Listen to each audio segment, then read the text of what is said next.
Дорогие друзья, продолжаем цикл лекций, продолжаем передачи и продолжаем встречи с очень интересными людьми. Я давно хотел поговорить с человеком из, скажем так, мира шоу-бизнеса в нашей стране. В нашей стране все очень сложно устроено, и мы, как группа молодая, в свое время сталкивались с разными проявлениями, скажем так, тернистого пути для молодого музыканта. И вот сегодня у нас в гостях человек, который знает всю подноготную того, как устроен шоу-бизнес, как делаются фестивали, как проводятся фестивали. В общем, человек очень заслуженный. Встречайте, Илья Бортнюк. Привет, Леша. Но я не понимаю, почему ты меня внес в шоу-бизнес. В шоу-бизнес. Себя нет. Я считаю, что любой артист, который зарабатывает больше 1 рубля, уже имеет отношение к шоу-бизнесу. А это любой артист, потому что если даже его трек скачали, условно, 100 раз или 1000, он уже эти деньги как-то заработал. А вопрос дальше в бухгалтерии. Кто-то зарабатывает 100 миллионов, а кто-то от 1000 рублей. Вот и вся разница. Ты знаешь, есть такие люди, которые вообще не зарабатывают денег, но их тоже можно отнести к шоу-бизнесу. Это устроители таких маленьких локальных фестивалей, типа, например, мои друзья Кэп и Настя, которые делали только что хиппи-фест. И они заработали условно 7500. Это шоу-бизнес. Да, это шоу-бизнес. И, понимаешь, они выступили в качестве продюсеров, организаторов, в качестве тех людей, которые принимают решения. Вот этих мы пригласим, а вот этих никогда не пригласим. И вот в этом смысле мне как раз-таки интересно узнать, как оно все работает в сфере фестиваля, потому что ты главный, мне кажется, человек по наиболее интересным фестивалям в нашем городе. Работает что? Работает, как там все устроено. Смотри, мы сейчас прямо не будем сразу, всю подноготную, но у меня есть несколько вопросов, которые я реально хочу тебе задать, да. Потому что я много лет, скажем так, вот опять-таки с Ottawa Yo, с Railroad, мы бились о закрытые двери, и я пытался понять, что же сделать там, как сделать так, чтобы нас хотя бы куда-нибудь пригласили. В тот момент мы уже играли вполне себе интересную музыку, ездили по загранице, здесь просто нафиг никому были не нужны. Я несколько раз получал такие отписки от достаточно неплохих, мне казалось, профильных фестивалей, например, «Крутушка». Да-да-да, мы вас знаем, конечно, но нет, не возьмем. Знаешь, как в том анекдоте, пива нет. То есть, таким, каким-то легким издевательским цинизмом. И я понимал, что либо я что-то делаю не то, либо они что-то делают не то. Соответственно, вот ты как организатор фестиваля, ты это понимаешь, наверное, лучше. Смотри, надо понимать так, что любой фестиваль, не государственный или не какой-то радиостанция или что-то, это, в общем-то, по сути, фестиваль одного или нескольких человек. Да. Вот я придумал такой фестиваль, и, соответственно, у меня есть некое представление, каких артистов я хочу туда пригласить и каких не хочу. По сути, это мой вкус в первую очередь. Я не приглашаю никогда артистов, которые мне не нравятся. А у меня такой вкус, у кого-то другой, а у артиста третий. И, соответственно, здесь должны совпасть эти вещи.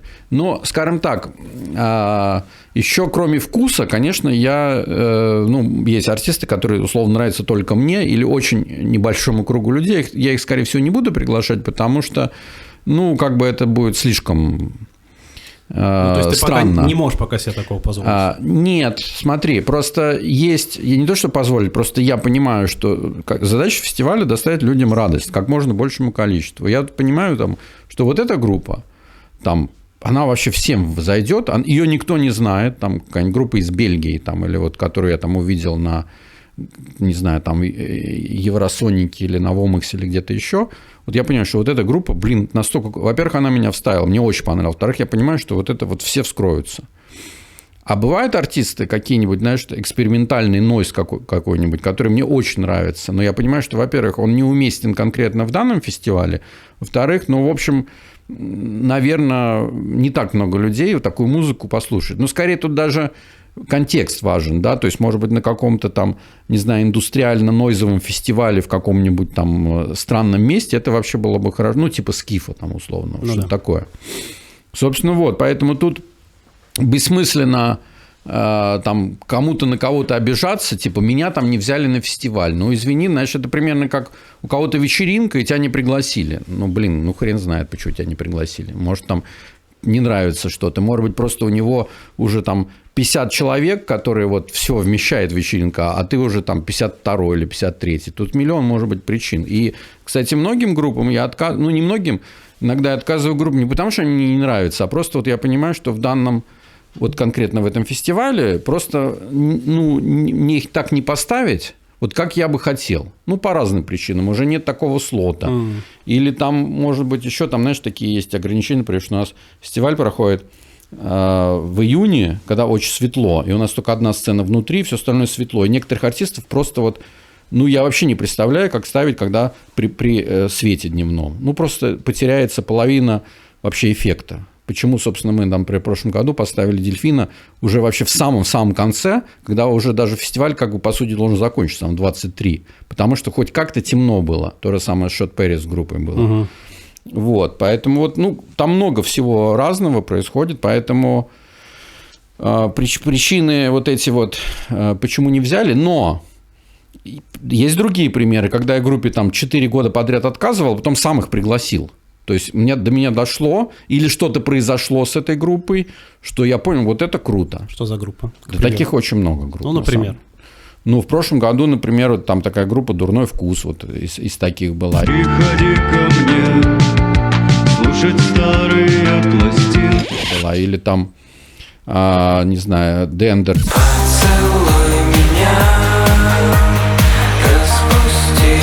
Дендерти я сразу пригласил, как его услышал. Есть группы, которые пока еще невнятно, что там с ними, а потом раз что-то они альбом выпустили там, и все круто. Вот, например, ты интересуешься все-таки? Я не просто интересуюсь, я все время мониторю и езжу все время, их не так много, но 4-5 таких шоу-кейс-фестивалей у нас в России проходят, важных. Вот в четверг я еду на самый главный, собственно, это New Open в Екатеринбурге. Там, не знаю, там из 1000 выбирают 50 групп, и я вот 3-й год уже езжу, и каждый год я как минимум одну группу оттуда приглашаю, потому что мне искренне нравится. Вот в прошлом году это были «Мытищи в огне», например, такая группа московская.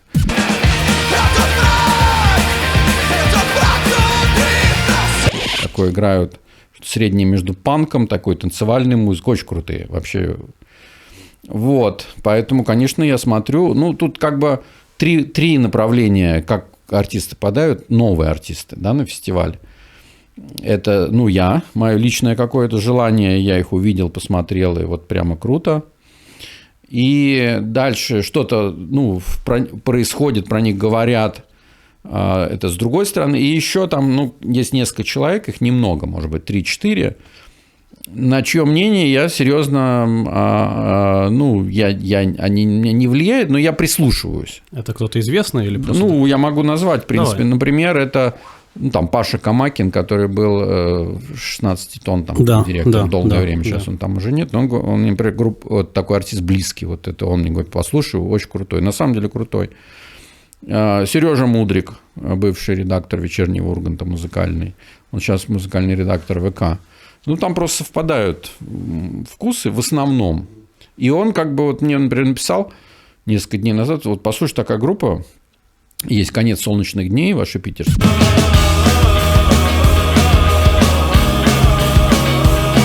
А я как раз вот уже с ними на связи был, их приглашал, говорю, вот типа как раз смотри, я их как раз приглашаю. То есть он правильно, он был несколько раз на фестивале, он понимает, что мне нужно, как это все это устроено. Вот. Еще там, не знаю, Саша Кушнир, может быть, тоже в числе них, может быть, в определенной степени. И какие-то другие фестивали, там Клюкин иногда тоже, там, типа, вот послушай, там, кстати, Хэттерс он мне так в свое время подсунул. Слово пацана! Говорю, вообще никто не знал, слушай, вот это очень крутая группа, прямо вообще супер. Говорю, у меня нет места, но давай я вот поставлю их вот сюда, там, это еще бесплатно выступали. В общем, оказалось, да, что все хорошо с ними. Вот, кстати, удивительный случай, когда группа, в принципе, так без, если говорить, называть вещи своими именами, без хита, то есть нет как такового, знаешь, что прямо хит, который по радио звучал и прочее, уже начали собирать стадионы. Слушай, как раз таких примеров, в общем, достаточно много, потому что, в принципе, радио сейчас вообще не имеет никакого значения. Слушай, а что, Сироткин на радио играли или... И дальше бежать изо всей дурной силы. Там не знаю, группа «Дайте танк». Эти люди, которые собирают тоже там 2 подряд в Москве. стадиума. Серьезно? Да, солдаты причем. Вот, то есть, я думаю, они стадион бы собрали. Ну, вот таких много примеров достаточно, когда группа... Радио сейчас вообще не имеет никакого значения. Хорошо, что имеет значение? Интернет, вот сейчас сам... ну, сети. Да? Ну, как бы это же все сразу там появляется. Плюс очень много зависит от рекомендательной вот этой системы на платформах. Ну, в первую очередь, например, там Яндекс.Волна или рекомендации там ВК, кто слушает. Ну, так как... А рекомендации эти кто формирует? Редакторы. И вот у Яндекс.Волны у них как бы эта система, ну, там, программа, но при этом они еще это как-то вручную модерируют. Но это вообще вот для меня, это, наверное, лучшая рекомендательная система, потому что я иногда включаю Яндекс.Волну, и на основании моих там привязанностей они... И какие-то прямо группы, вообще неизвестные, конечно, там группа, там, не знаю, из Новой Зеландии, там вот что-то играющее, какой-нибудь там, тоже там постпанк, нифига себе, как круто. То есть, вот это вот для меня такое, в том числе, система открытий.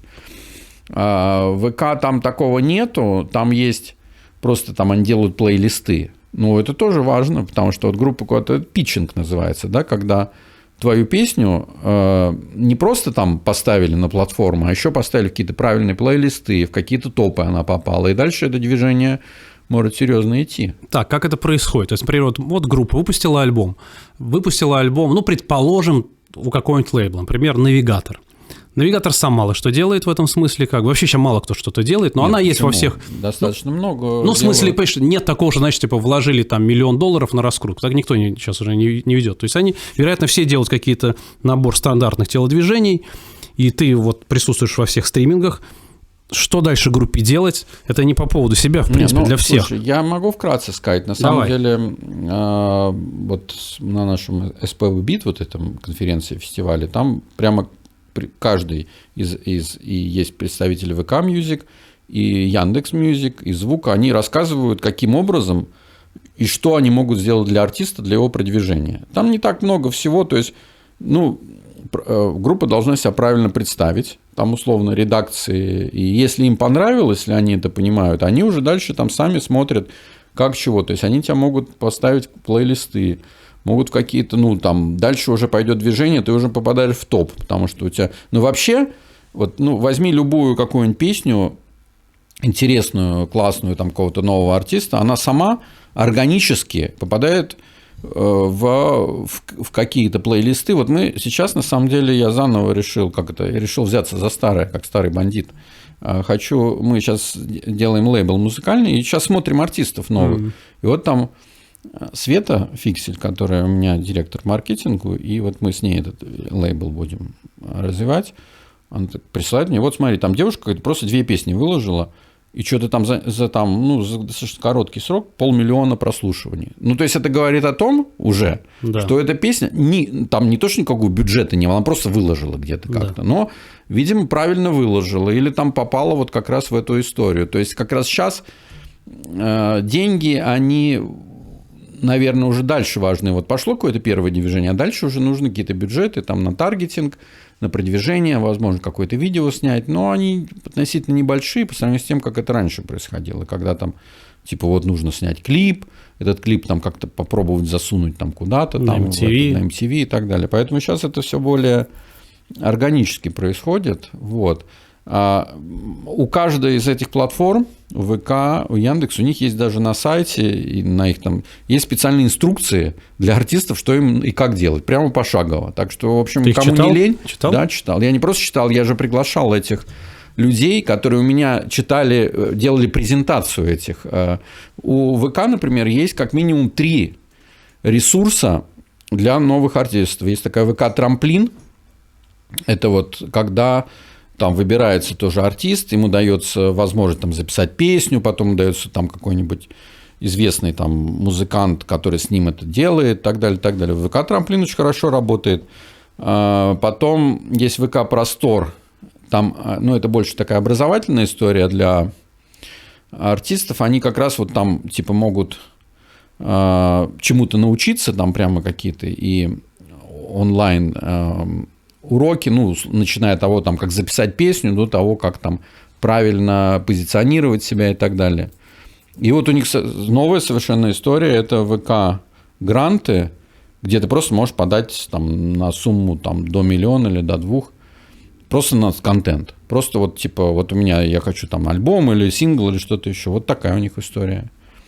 Так что на самом деле возможностей достаточно много. Тут как раз вопрос больше к артистам, потому что многие артисты, они изначально считают, что все плохо, и типа попадают только какие-нибудь там те, кто туда, вот как ты говоришь, в шоу-бизнесе. На самом деле это полная ерунда. И есть масса примеров, когда артист вообще просто вот там, не знаю, сыграл песенку, сделал какое-то там мут-видео, выложил там где-то, и все, и через там месяц он уже может там, ну, не знаю, 200-300 человек собрать в клубе в каком-то, дальше пошло и поехало.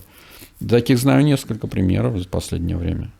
Ну, вроде бы все так, да. То есть я тоже констатирую, что, конечно, все изменилось, все стало намного легче, и клипы дешевле стало снимать. И, не знаю, у нас есть клип, который сильно органически посмотрел, там больше 50 миллионов человек. Ну, то есть 58 миллионов. 58, вот, никто 58. же не проплачивал. Нет, никто не проплачивал.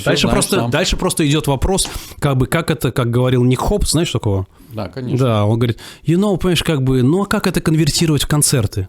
Я такой, непонятно. В смысле, в России это все идет одно влечет другое.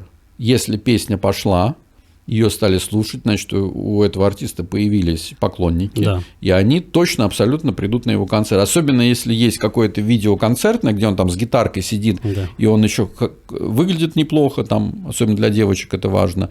И как-то у него там какой-то и драйв есть, и все. То есть вот на первый концерт точно может там прийти, человек 50-100 вот может прийти. Даже на первый концерт такие случаи. Вот и дальше пошло движение.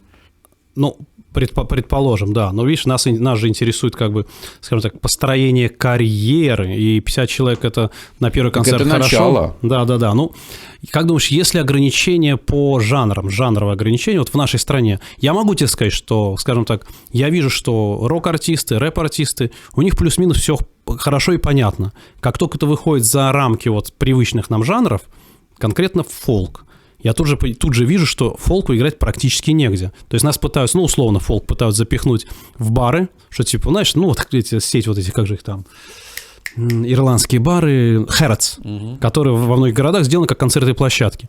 Я вижу, наша публика туда неохотно ходит. Понимаешь? А вот других альтернатив, например, филармонии, с ними очень сложно договориться. Концертные залы нам не по карману. Почему сложно договориться-то? Не знаю, потому что закостенелые. Мы играли в филармонии. Вот я тебе могу как минимум 2 филармонии назвать, которые, я вот с ними сейчас работаю, например, Поморская филармония в Архангельске. Не смогли договориться. Румянцев провел с ней переговоры, они в последний момент, знаете, мы, наверное, передумали.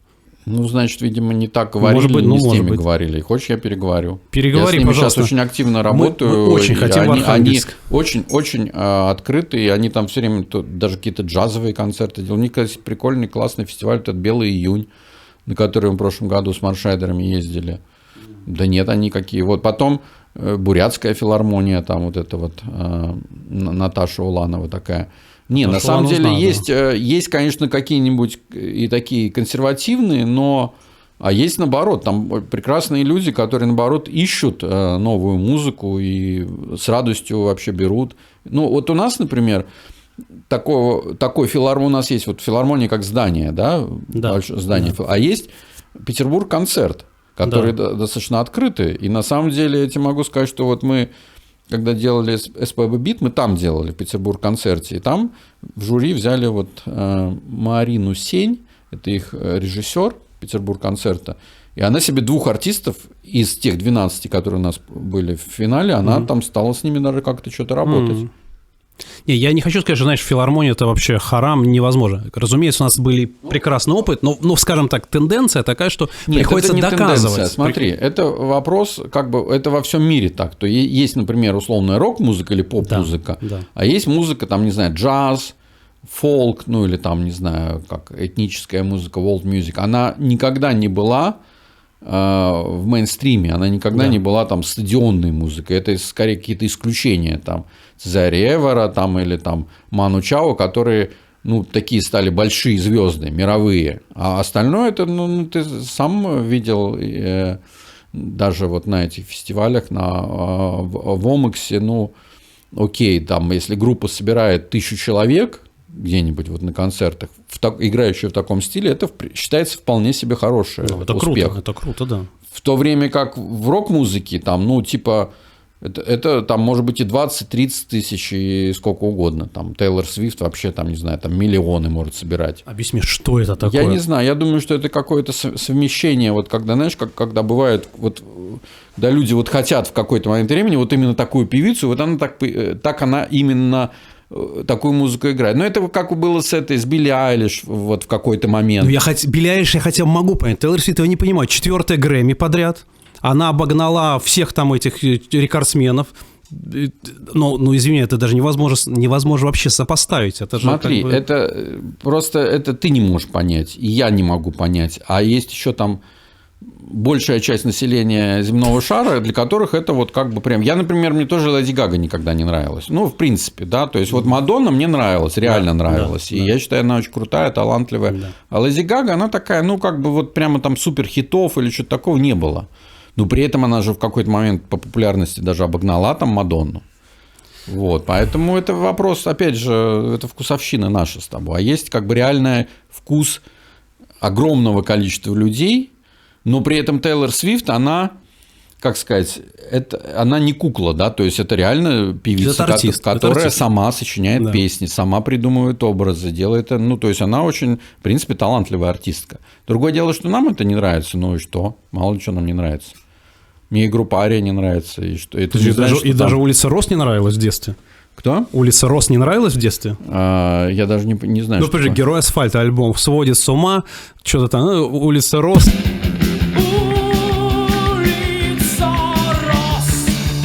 Меня вообще, вот честно, как-то вот обошла меня вот эта история, слава богу, наверное. Подожди, с какого ты года рождения? 68-го. 68, ну ты постарше меня, да. Я как раз вот в школе учился, это вообще вау, как было круто. Меня пытались в школе тоже, вот знаешь, там, меня там половина класса слушала вот это все мановары, акцепты. Не, вот это я вообще не понимаю, это просто вообще... Причем так я старательно пытался слушать, я вообще не понимал. Ну вот в чем тут, блин, вот этот вот прикол, я вообще... Вот, и тоже как-то вот мимо этого я прошел. Подожди, а что ты слушал в детстве, давай вот там, слушай, подростковом? Я слушал как-то вот так вот прямо вот серьезно, я начал слушать ну, наверное, Beatles, Rolling Stones, как и все, да? Это иностранные, если брать. Да. А здесь, ну, как бы какую-то эстраду я слушал, там Пугачёву и там, не знаю, Эдуард Хиль и все такое, ну, Высоцкого там. А так, конечно, ну, кино, аквариум, странные игры, то есть вот так вот прямо началось такое очень серьезное увлечение вот благодаря вот этим артистам. А когда ты сделал свой первый концерт, скорее всего, с концерта и все началось, не с фестиваля? Или сразу стереолета, бах?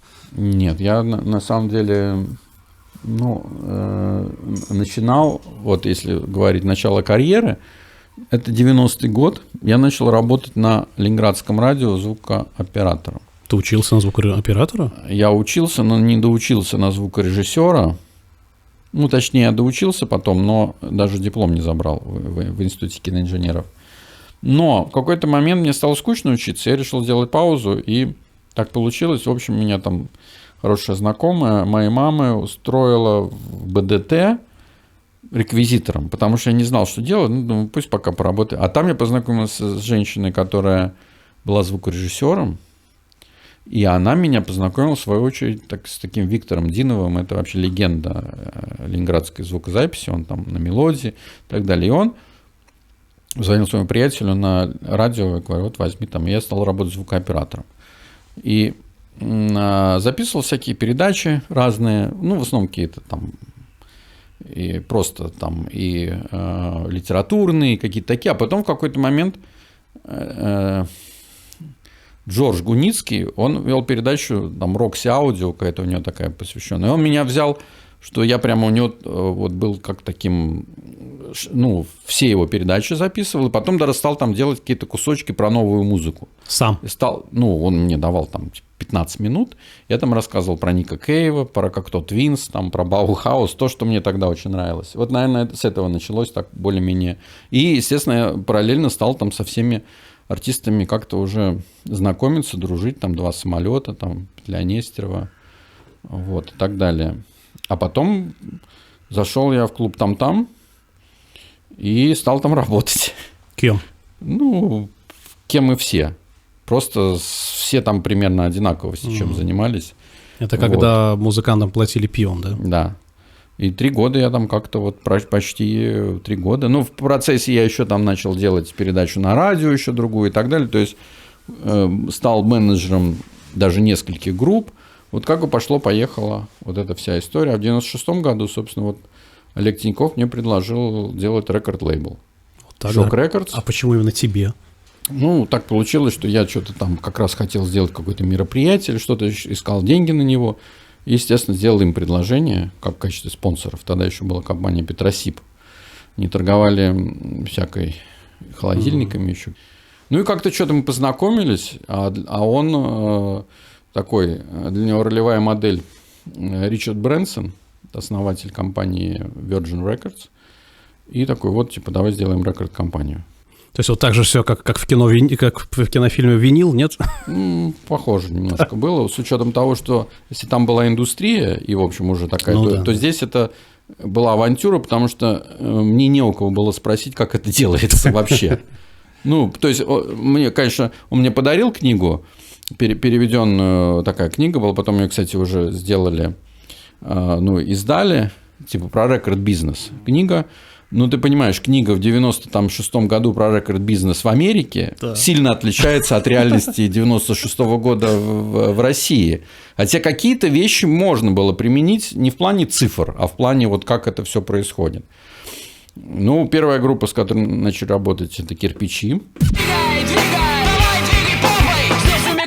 «Кирпичи 96». И, кстати, успешный альбом в плане того, что там что-то вложили $5000, там получилось 15 на выходе. То есть это нормальный по тем временам вполне себе бизнес. Да. Потом мы выпустили, это моя уже была такая, ну как, Тиньков вообще не занимался этим, он просто дал денег условно. Ну и у него еще были магазины Music Shock, мы там тоже в том числе продавали эти карты. Ну это было капля в море с точки зрения дистрибьюции, потому что все равно основное шло через Москву. Группа Spitfire, Нож для Фрау Мюллер, еще какие-то артисты и группа «Ленинград». Собственно, я первый контракт подписал с группой «Ленинград». Серьезно? Какой? Да. На пулю? На пулю, да.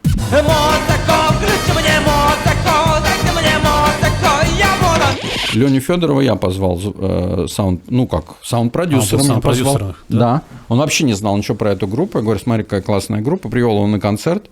Сейчас помню, в клуб «Молоко». Я был в клубе «Фиш-фабрик». Такой, да, круто, давай там это. И он был саунд-продюсером. Это когда еще пел Вдовин, собственно. Да, пел Вдовин. Вот, что мы еще такого примечательного выпустили? Выпустили мы киносимфонию Шерлок Холмс и доктор Ватсон. Это была моя идея. Позвонил Владимиру Дашкевичу. Просто так. У меня в голове была идея, что надо... Вот это классная музыка, и надо ее как-то увековечить. И оказывается, что она нигде не была выпущена на дисках. Серьезно? Приехал, да, и мы пошли на Ленфильм, в архив, и он забрал оттуда записи, и мы сделали киносимфонию. Ну, он собрал киносимфонию, там 5 частей, именно киносимфония.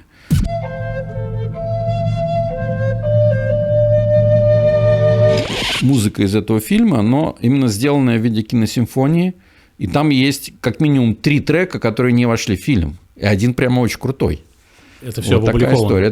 Мы сделали компакт-диск, причем такой он быстро продался, это сейчас раритет. Но сейчас, кстати, есть уже договоренность, что вот Машина Рекордс выпустит это на виниловой пластинке. Да.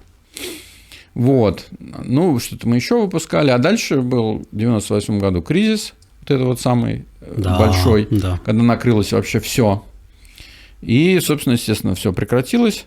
Но через какое-то время я уже стал работать в компании Gala Records. Уже они меня взяли в качестве A&R-директора, ну, артист и репертуар. И к ним как раз мы тогда еще передали, ну, продали за какие-то небольшие деньги вот этот контракт с группой «Кирпичи». А Ленинград контракт купила такая московская организация группа «И». Такие ребята, которые, ну, аукцион тоже они занимались, там, концертами в Москве. И они им так вообще ставил Ленинград, что они там готовы за любые деньги были, и купили там сколько-то за $20 тысяч просто вот этот контракт. Ну, профачили его через год, то есть они еще для группы не сделали вообще ничего, и просто группа потом ушла от них и заключила контракт с Gala Records, в который я стал работать. То есть, по сути, еще 3 альбома, я был исполнительным продюсером 3 еще следующих альбомов Ленинграда, но уже со стороны Gala Records. А что значит исполнительный продюсер? Давай, исполнительный продюсер – это вот, например, там, ну, условно, вот выпускается альбом, да. И все лежит на исполнении, то есть как бы вся коммуникация с артистом, как будет выглядеть обложка, какие туда будут входить песни, мастеринг, там все, ну, как бы доведение релиза до релиза. Ну, то есть, как бы это не продюсирование музыкальное, это продюсирование физическое. Нет, это не музыкальное. Музыкального продюсера там не было. Вот там уже сам Шнуров был музыкальным продюсером. Вот, поэтому вот такая была история. А потом, в 2000 году я вот, собственно, сделал «Светлую музыку», компанию, организацию. Угу. И с тех пор я стал заниматься концертами. И все-таки, какой был самый первый концерт? Ты точно должен помнить. Самый первый у меня был не концерт, у меня был целый фестиваль. Вот, я же говорил, фестиваль. В 1994 году я сделал фестиваль под названием «Музыкальные вечера для юношества». Очень странное название, но оно мне... 93-й даже, я не помню. По-моему, 93-й год в ЛДМе. Ну, это был такой стёб, да, музыкальный вечер для юношества, типа, и при этом там выступали 17 или 18 артистов. Там первое выступление было группы «Нож для Фрау Мюллер», вот именно в том виде, в котором группа такая «Пупсы» была. Да-да-да, где играл. То есть, на самом деле, там все артисты, все новые артисты были. Это такой был, ну, 2-дневный фестиваль. Каждый день там по 8 артистов. Это полная авантюра, конечно, была, но в итоге все получилось. И даже какие-то деньги удалось заработать. Вот. Это вот, собственно, была первая история. Я не помню сейчас точно, 93-й или 94-й год. Еще был там-там, и он только начинался. Как раз многие группы, которые начинали выступать там-таме, вот там были... Такая группа Solus Rex там выступала. Ну, группы классные, ну, как бы я тоже их отбирал. Вот это, наверное, с этого начались какие-то вот концерты. Но если не считать концерты в там-таме, которые я как бы, ну, что значит делал? Я их не делал, но там, условно, когда там Сева уезжал там куда-то, я там за него, типа, вот как раз больше тоже с группами, наверное, больше работал, скорее. Вот. А потом вот следующий такой концерт, наверное, с чего началась уже вот эпоха светлой музыки, это был сольный концерт Олега Скрипки. Из «Вопли Видопляса». Да, который вот у него вышел альбом сольный, не помню, как называется, очень классный. Он там перепевает, например, Эдит Пиаф одну песню, потом он пел там песню, это я в весеннем лесу пил березовый сок, ну и какие-то свои песни. Вот, и потом я им сольный концерт сделал, и вот с этого, помню, все началось. Вот именно уже вот это вот этап. 2000 год, по-моему, или даже 99-й вот это был первый концерт. А потом что-то там пошло-поехало, я сделал как раз презентацию. Я первый большой концерт Ленинграда делал в Питере, в ЛДМ. Большой презентация была альбома «Дачники». Вопли Видопляса делал какие-то концерты. Потом я стал привозить иностранных артистов потихонечку, небольших. Вот. Первую группу, которую я привозил иностранную, называлась «Монтефиори Коктейль», итальянская.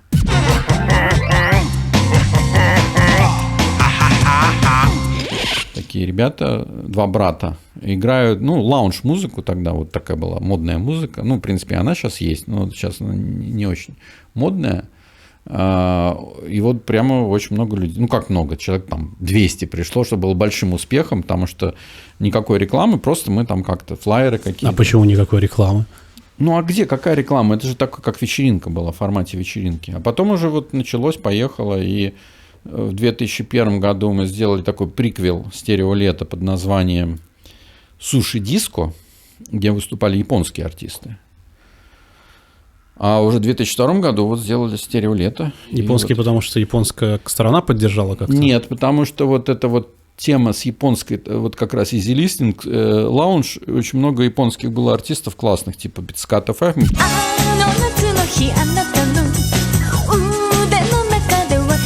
Pizzicato Five, кстати, привезли вот на эту вечеринку. Ну и плюс вообще вот японская вот эта вся культура, там первые суши-бары появились, это типа все такие, о, как круто. Никто не понимал, что это такое, было дико модно. Это сейчас это общее место, да, уже даже третий раз, уже третья волна уже пошла этих японских ресторанов, да, суши. Да. Сейчас больше корейская, наверное. Вот. Ну и, в общем, с тех пор, можно сказать, практически не останавливаемся в том или ином виде. Стереолето когда первый пел? В 2002. В 2002. С тех пор как бы... Ни разу не было перерыва. Круть. Даже в коронавирус? Даже. Вау.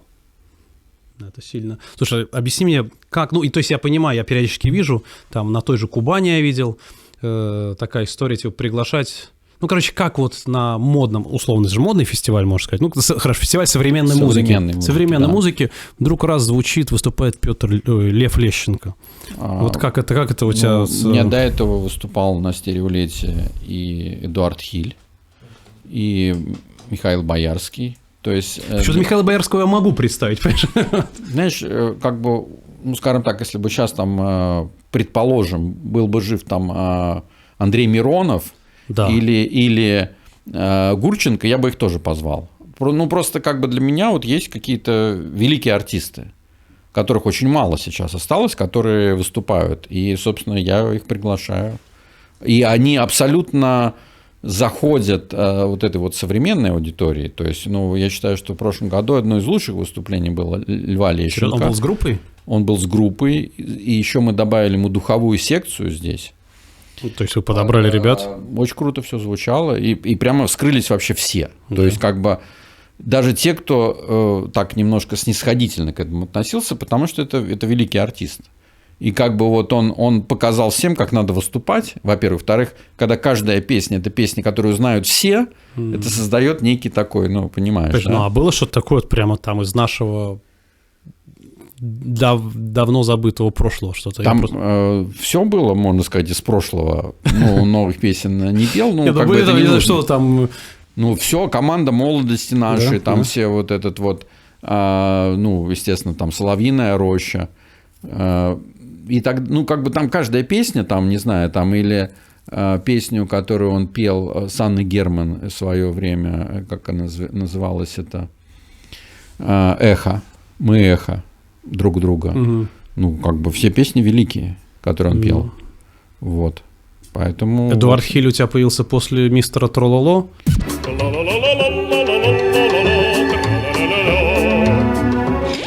Или... Да, это был некий триггер. В общем, да. Но у меня были мысли его пригласить и до того, как. Потому что он еще, если ты помнишь, такой был проект «Хиль и сыновья» с припинаками. Где он показал себя тоже как вполне себе современный. Как человек, который открыт для всего нового. Не так много артистов, ну, условно, в таком возрасте, типа там 80 там, или там даже 70 плюс, которые открыты ко всему новому и готовы выступать. Даже они хотят выступать, потому что для них это некое такое новое, перезагрузка, новый опыт, который им интересен. Вот. Ну, это нормально. Ну, просто, понимаешь, вот я тоже, когда начинал делать стереолет, у меня было такое, я думал, вот, типа, надо обязательно какая-то модная, и даже там в большей степени электронной там музыки, там, то все. А потом, по-моему, я побывал, забыл, как это фестиваль, не Примавера, другой фестиваль в этом, в Испании. И там выступали на главной сцене, ну, в один день, и чуть ли там не один, ну, там, естественно, с паузами, Chemical Brothers и Леонард Коэн. Ну, как бы вот тоже, как типа вместе? Совмещают. Ну, нет, не вместе. Ну, как бы, ну, у меня тоже вместе не выступает. Я понял, да. Ну, как бы на одной сцене, в смысле. Ну, то есть, да. И я понял, что, в общем, стили вообще это ерунда.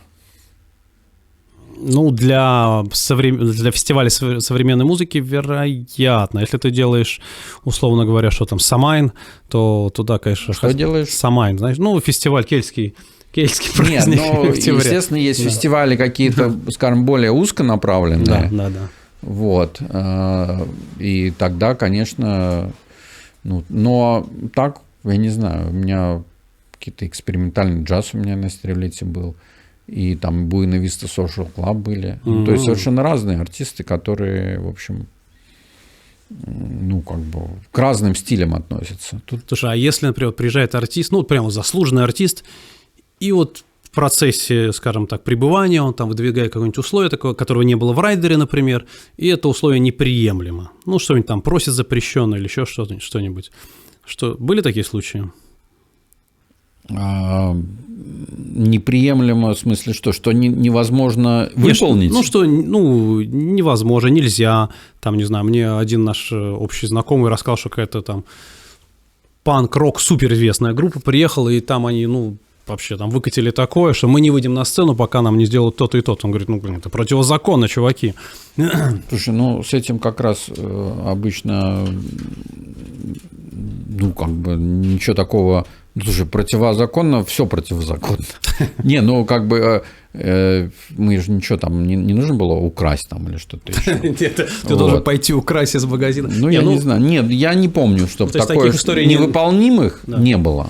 Ну, а вообще какие-то супер экстравагантные, потому что вот все мы начитались этих райдеров, которых там эти стюардессы там с накрашенными малиновыми ногтями обязательно, там никаких цветов или там, наоборот, там ковры такие-то. То есть вот часто такое... были, например, пожелание, что вот там такие-то цветы, чтобы в номере были, что-то еще. Но так, чтобы вот такое что-то там... Я не помню. Такого я не помню. Причем я прочитал райдеры Мадонны, там, интересно было, коллеги делали, тоже ничего особенного. Все в разумных пределах. Окей, там должна игровая приставка какая-то быть в этом, но ничего страшного, нашли мы. У нас были такие артисты, которым нужно было игровую приставку обязательно в гримерку. А так нет, я не помню. Мне кажется, что это такое немножко придуманная история, что вот какие-то есть райдеры, которые там наверное, может, есть где-то, но я с этим не сталкивался, и главное, что я не слышал, чтобы такие были.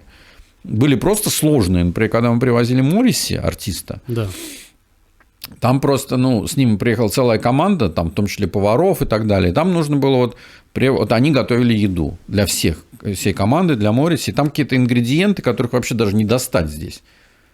Хумуса еще не было, и даже для хумуса вот этого всего тоже было сложно. Они сами делали хумус в итоге каким-то образом, сделали мы им бобов нашли, там еще что-то.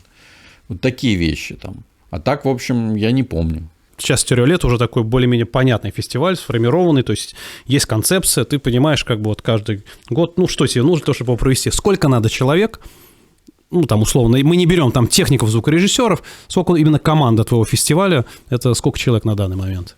Вот базово работает в компании 9 человек, не так много, вот так постоянно. У нас 6 фестивалей, у нас не только Стереолето. А на каждый фестиваль еще берется, там в основном мы берем прямо компаниями, то есть одна компания всем продакшеном занимается, другая там всей охраной, третья там занимается застройкой, клинингом и так далее. То есть, еще берем несколько таких административных директоров, которые это все координируют. То есть, в общем, ничего такого суперсложного нету. То есть базово 9 человек у тебя работает? Базово 9 человек, да. И, в общем, достаточно. Но это прям, то есть круглый год, full-time job? Нет, не full-time. Нет? Там 2-3 дня в неделю. К фестивалям, конечно, больше, и каждый день, иногда даже выходные. Но, в общем, так, когда уже более-менее отработан механизм, там ничего такого особо сложного нету. Да, наверное, да. Слушай, а бывали случаи или вот так, ты видишь какой-то, не знаю, клип, к примеру, или там слушаешь какой-нибудь альбом, понимаешь, что вообще это супер крутой артист, и отзывы хорошие. То есть вот все хорошее, ты его приглашаешь, артист приезжает, и полное разочарование. Да, было, и поэтому я стараюсь в большинстве случаев все-таки посетить концерт, прежде чем артиста приглашать, да. Но это называется несоответствие материала в записи его выступлению.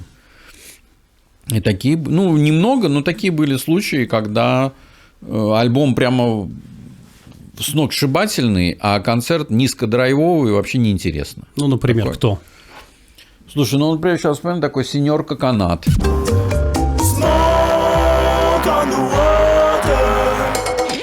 такой был проект, из Чили там... Сеньор Кокос, понятно. Вот, еще что, ну, из российских такие были. Но я в основном стараюсь, если я сам на концерт не попадаю, то, ну, стараюсь как бы собрать какие-то мнения. Хотя мнения тоже бывают разные. Например, в прошлом году, вот, скажем, такое все-таки, наверное, разочарование – это выступление Владимира Кузьмина. Ну, то есть, я его пригласил в качестве легенды, и как бы мне сказали, что, в общем, я не был на его концерте. Ну, последний раз был группа «Динамик» и Кузьмин выступали там в 86-м году или в каком-то, когда я еще в школе учился. Ну, тогда, естественно, было очень круто, и мне нравилось.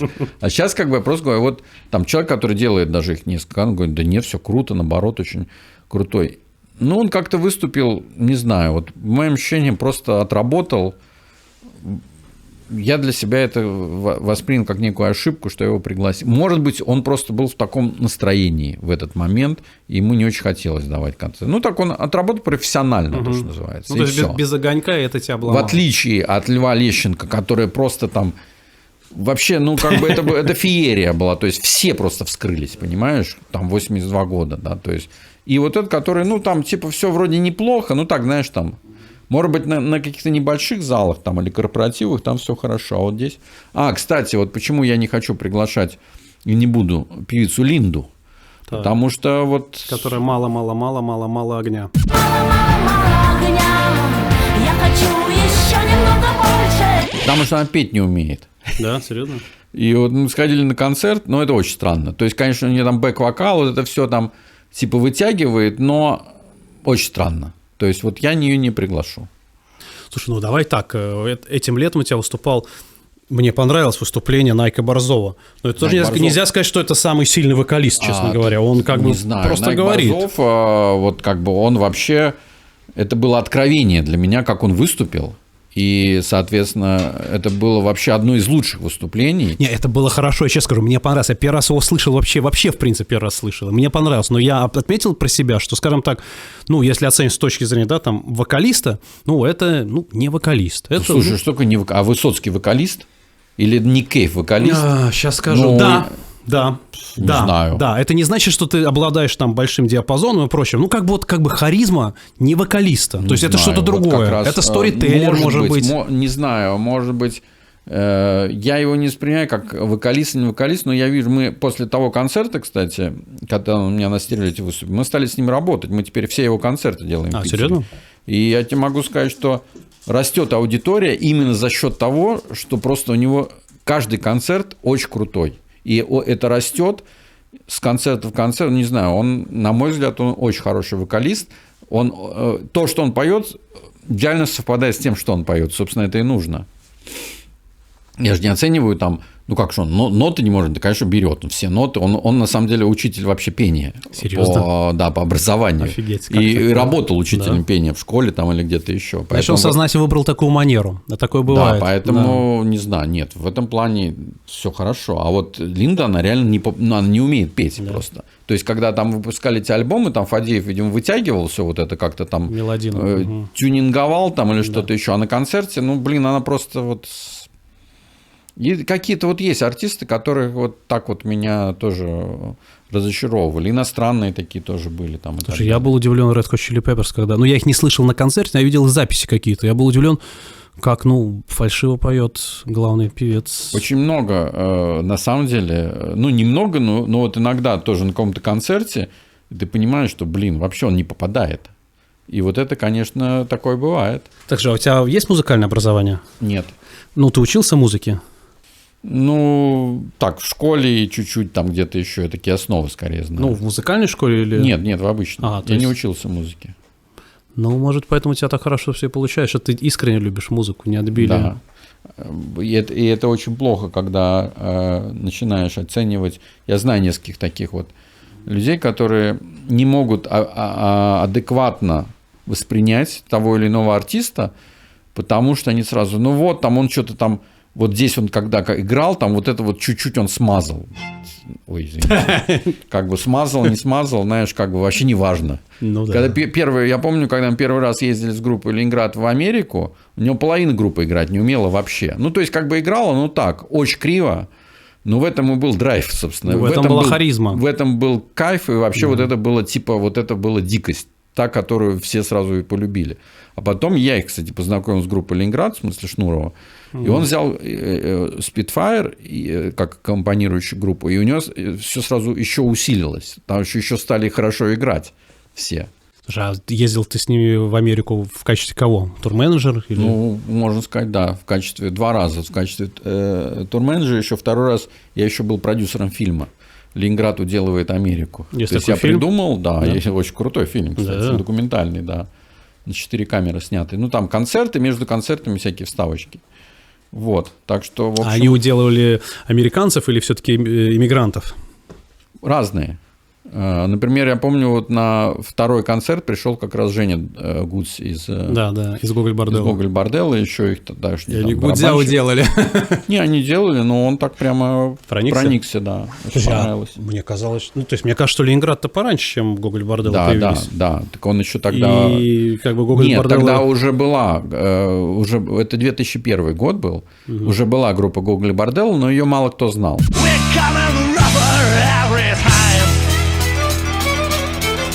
Она была тоже в каком-то зачаточном тогда состоянии, вот, поэтому это было еще до их такой большой славы. Ну, так и Ленинград, собственно, это были самые самостийные гастроли, или это был какой-то промоутер? Нет, это естественно, там был организатор. То есть они были там... уже достаточно известны на тот момент? Слушай, ну, тысячный зал Офигеть. был в Нью-Йорке, да. Да ты что? Да. Круто. Это 2-й приезд. Первый раз зал был меньше, там человек, может быть, на 400, на 500.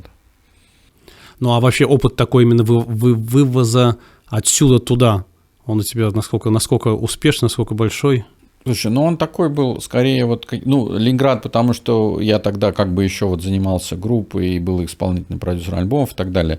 Плюс это вот знакомый, ну, как бы это мой знакомый, который тогда концерты в Америке сделал первые.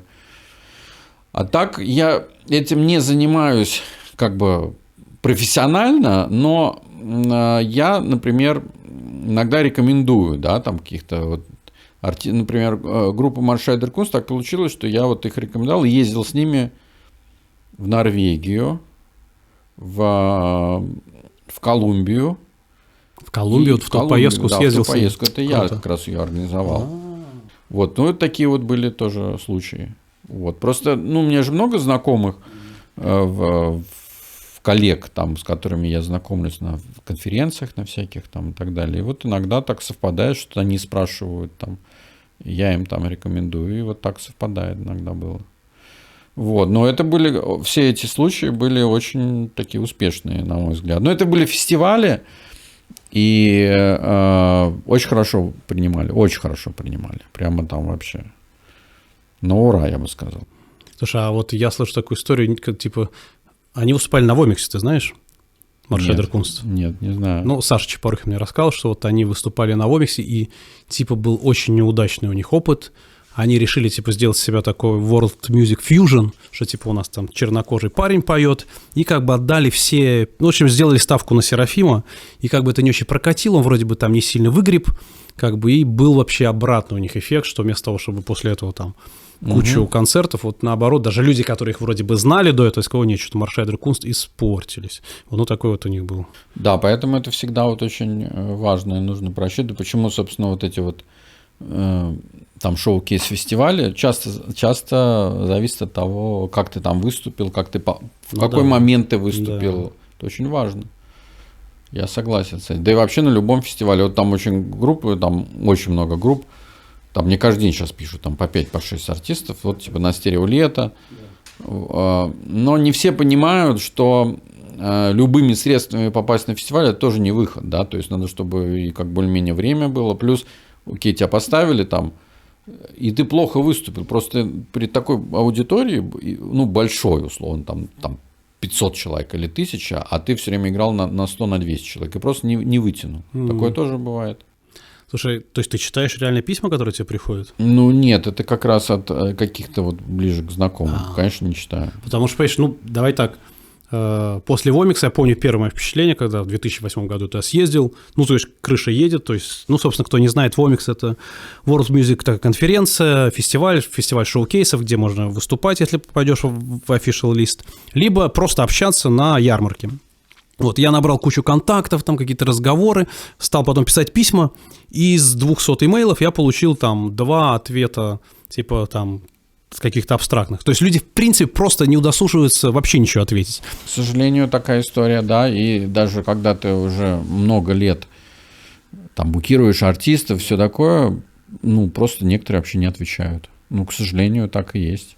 Поэтому вообще вот эта вот история с букингом иностранных артистов, то есть, если ты попал в какой-то вот такой пул, да, и тебя уже знают, ты уже как бы можешь привозить артистов. А вот чтобы войти в этот клуб, нужно вот реально там войти туда, да, то есть ты должен съездить на несколько конференций, тебя кто-то должен представить и так далее. Но я как-то постепенно в это входил, начиная с 2000 года, и в итоге, в общем, вошел так, что даже, собственно, я же там сам привозил и Chemical Brothers, и Kraftwerk, и Massive Attack, то есть это вот не через Hopes. То есть, да, Hopes у нас почти все большие концерты здесь представлены. Ну, многие. Нет, Kraftwerk через него, кстати, было, да, все-таки Kraftwerk через него, а да, вот все там другие артисты, да. И тот же PG Harvey, Dead Can Dance. То есть как это устроено? Получается, что артист типа не доверяет местным промоутерам, боится? Ну, не то, что нет, как бы он их просто не знает. Ну, как бы агенты вот такие, большие, серьезные агенты работающие, конечно, они... Ну, если тебе кто-то написал, и там у этого промоутера нет никакого бэкграунда, ну, даже если он много денег предлагает, скорее всего, он откажется. А некоторые соглашаются и потом платят за это тем, что начинают потом, знаешь, тоже мне писать, типа, а вот, слушай, а ты не знаешь такого? Говорю, а что вы с ним, там, что не спросил, прежде чем вообще с ним начал работать? Так, а в чем вообще сложность? В чем может быть проблема? Во всем. Ну, то, что этот человек, который делает концерт, может его не сделать. Ну, подожди, вот такая есть проблема. Ну, есть договор. Вот и что? Подписывается договор. Ну, и делается что? Предоплата. Да, предоплата, естественно, оставляется себе. Артист ее оставляет, но у него все-таки есть желание выступить, и вообще как бы тоже странно немножко, да, для поклонников. Все заявили, вдруг раз концерта не стало. Но это как бы такая репутация, в том числе для группы, подпорченная. Поэтому большинство, конечно, предпочитает работать с уже проверенными промоутерами или через вот так вот, через каких-то людей, которые постоянно... Вот. Не знаю, вот как сейчас, когда все повернется обратно, ну, конечно, повернется когда-то. Ну, я так могу себе представить, что придется практически заново во все это входить, потому что уже там и подзабыли, и ты не ездишь уже несколько лет на эти конференции. Хотя, мне кажется, это все очень быстро восстанавливается. Вот, поэтому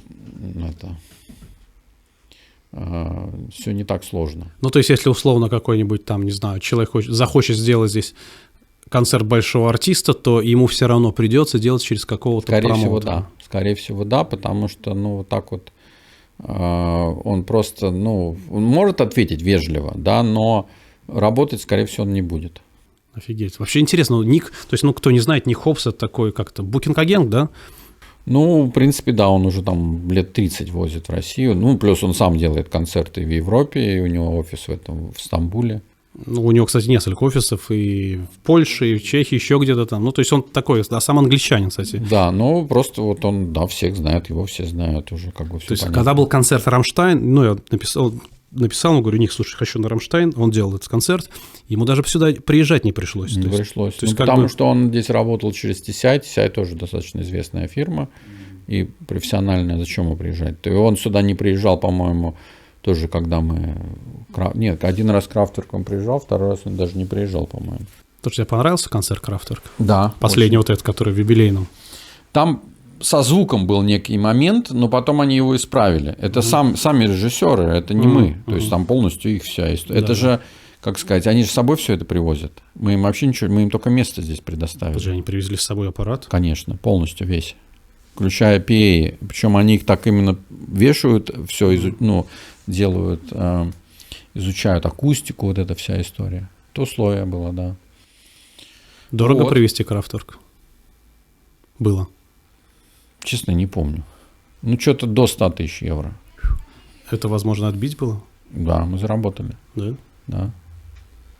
Ну, не, я в принципе не Ну, любитель мы этой не то, музыки. что там поэтому- много, но там что заработали. То есть это был успешный концерт. Слушай, а часто бывают, извиняюсь, концерты такие, что неуспешно? Ну, вот как бы не получилось. Бывают. Ну, с иностранными у меня было несколько раз, причем несколько таких прямо, мягко говоря, очень неуспешных. Вот. Но Морриси, например, Морриси. Но с другой Ну, это из-за стороны, поваров, это понятно, из-за хумуса. нет, просто в тот момент как-то вот так получилось. 2009 год, 2010. Видимо, новое поколение еще не выросло. Вот сейчас, если бы привести Морриси, там пришло бы 5 человек, я уверен. Потому что вся молодежь слушает The Smiths, Морриси, для них это просто. Вот у меня дочка средняя слушает The Smiths, сама просто стала слушать. А тогда как-то вот наше поколение уже как-то так, многие перестали ходить, что-то такое, а новое еще не... И было всего 600 человек. То есть, я думаю, будет 1002-3. Ну, то есть, серьезный был провал. Вот. Ну, и на какие-то еще так же было тоже там. Ну, не так много, но были, к сожалению. Вот. Как Поэтому... себя обезопасить? Должна быть такая Никак. достаточно серьезная подушка, так сказать. Слушай, ну, когда ты все время так делаешь концерты, в общем, это как бы, если у тебя там подряд 5 концертов в минусе, конечно, то, ну, уже, скорее всего, все. А так, если как-то ты плаваешь, ну, в общем, я же в течение 20 лет как-то выплывал. Вот. Хотя были случаи, когда вот у нас там стереолето, одно было какой-то год, тоже тот момент был кризис, 2010 тоже, по-моему. И у нас буквально там за месяц до фестиваля отвалились 2 главных спонсора. Ну, а это как бы критический момент, потому что стереолет, там билеты, ну, половина примерно занимают. И вот это было так, мягко говоря, тяжело. Мы больше года все вот это восстанавливали. А у спонсора есть такая возможность просто взять и отвалиться? Да, к сожалению, потому что спонсоры до последнего могут не подписывать договор. Вот, ну, не специально, по всяким бюрократическим причинам, там, например, условно, там, в компании «Балтика» там 11 должно быть подписей, чтобы у тебя финальный договор утвердили. Вот, и пока это все проходит, кто-то в отпуске, кто-то все, это там месяцы может занимать. Ну, крупные компании почти у всех так. Вот, соответственно, вот такая история. Слушай, ну это, как сказать, не очень мотивирует, конечно, на привоз серьезных артистов. Слушай, это правда сейчас, ну, были такие, скажем так, истории, когда просто большого артиста страхуют его выступление? Ты не можешь застраховать от того, что мало народу придет. От этого не страхуют. Нет, это понятно. А от неприезда можно страховать. Ну, неприезд, например, там рейс отменили или болезнь, от этого можно страховать. Но сейчас я не думаю, сейчас вообще ничего не страхуют. После ковида они прекратили, что бы то ни было, страховать, потому что это очень большой риск. Вот мы пытались застраховать там от чего-то там в этом, мы вообще не, ну, как бы даже не будем. Просто, ну, как бы сейчас, если раньше, там, типа, знаешь, вот это вот пункты землетрясения, там, да. Снежный буран, там, да. Эпидемия, мы такие, ну, как бы это формальность. Ну, что там? Да. А сейчас это реальность. Слушай, а как вообще удалось пережить коронавирус? Ну, смотря, что ты подразумеваешь под пережить. Ну, как агентству, как... Ну, у меня был проект под названием «Клуб-фестиваль Морзе», да, который мы открыли за 2 недели, ну, практически там за несколько месяцев до этого ковида. Это мы не пережили, это полностью накрылось, причем накрылось очень серьезно. Я до сих пор еще разбираюсь, скажем, с этим, буду еще там, ну, год точно разбираться, потому что потом, когда началась специальная военная операция, в течение 2 недель у нас отвалилось 27 концертов. 27. Причем там были концерты Pixies, Falls и так далее по списку. И каждый концерт, ты же понимаешь, это все равно потери.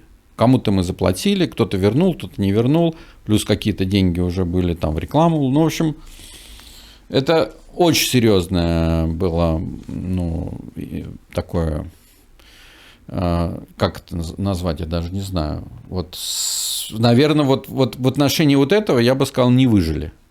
Но в отношении фестивалей выжили. И наоборот, даже где-то, может быть, усилились. У нас традиционный вопрос от нашего барабанщика Петра Сергеева, нашим гостям. Какие вот планы на этот год? Какие-то фестивали, что-то интересное будет? Что будешь делать? У нас стереолето. Плюс у нас фестиваль, вот эти вот крафт-ивент, посвященные крафтовому пивоварению и там, гастрономии локальных брендов. Причем мы в Москве это делаем тоже еще 27 апреля. Потом мы начали делать фестиваль позапрошлом году «Крафт-пикник», на котором выступали в прошлом году. В этом году мы вот тоже планируем, но в Юсуповском саду уже. Его открывают снова для фестивалей. Да. А мы сейчас там делали «Стороны света» фестиваль. Серьезно? Да, вот в сентябре. Да-да-да. И если получим грант, то сделаем опять фестиваль «Стороны света». Это вот фестиваль, посвященный современному фолку и всяким вариациям. Причем там не только музыка, там и еда, и танцы, и лекции очень интересные. И даже мы в этом году хотим туда добавить моду. Ну, в смысле, с традиционными какими-то Приглашайте мотивами. Варвару Зенину, она делает классную одежду на основе традиционной одежды нашей российской. Мы несколько Ну, раз это не модная сотрудничали. одежда. Да, она. Потому что у нас идея вообще фестиваля вот этого не в чистом виде, именно вот, да, в вот современном. это все. Да, вот они это такие круто, да. классные современные косоворотки, Отлично. которые по формальному признаку косоворотка, а так, в принципе, обычно... Ну, вот как бы вот такой фестиваль, потому что мы начинали, так, ну, как в смысле, это другой фестиваль, и он немножко напоминает по созвучию «Части света» фестиваль, который мы делали раньше с БГ. Но так как БГ теперь здесь нету, то мы не можем этот фестиваль делать, ну, и как бы, потому что это совместный наш был проект, но при этом идея современного фолка, она все равно актуальна, и очень много артистов появляется в этом направлении, и вообще интерес к этому растет. Ты чувствуешь, да? Я это? чувствую, да. А Поэтому... как ты это чувствуешь, можете? Ну, опять же, я это вижу по музыкальным каким-то проектам. Ну, раньше столько не появлялось проектов качественных вот в таком стиле. Ну, в прошлом году вот у нас выступали «Ходила изба», например.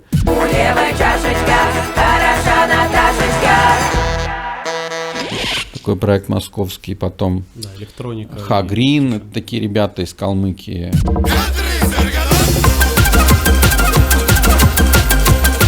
Есть интересные артисты. Вот. Плюс в том числе и в каких-то вот вещах, связанных там даже с обычной жизнью, там еда, там тоже мода та же, на самом деле. Ну, как-то вот, не знаю, может быть, раньше такое... Нет, раньше, наверное, я бы тоже заметил, а сейчас это... Может быть, это связано в том числе с тем, что ограничили пространство, стали смотреть внутрь больше. Может быть, и в том числе из-за этого. Ну и вообще, в принципе, такая тема, что, ну как это, опять же, если цитировать, чтобы стоять, нужно держаться корней, надо смотреть, откуда что идет. И в общем, там много чего интересного-то было. Я думаю, ты лучше меня это знаешь. Слушай, знаешь, тут все очень неровно. Я принимал сейчас участие в качестве жюри в одном проекте. Новый фолк ребята из Москвы делали. Мне пришлось отсмотреть больше 100 коллективов. Понятно, что, да, 100 коллективов – это много, казалось бы. Из них, конечно, там 85%, ну, прямо за гранью добра и зла, 15% интересно, очень много этники замешаны на электронике, и это прямо перебор. Да, я согласен, да, есть такая тема. И, понимаешь, и как бы вот где вот эта граница, понимаешь? Вот ее надо искать. Вот я считаю, что вот такие группы, как «Тара ходила изба», например, и еще сейчас... Поле, да.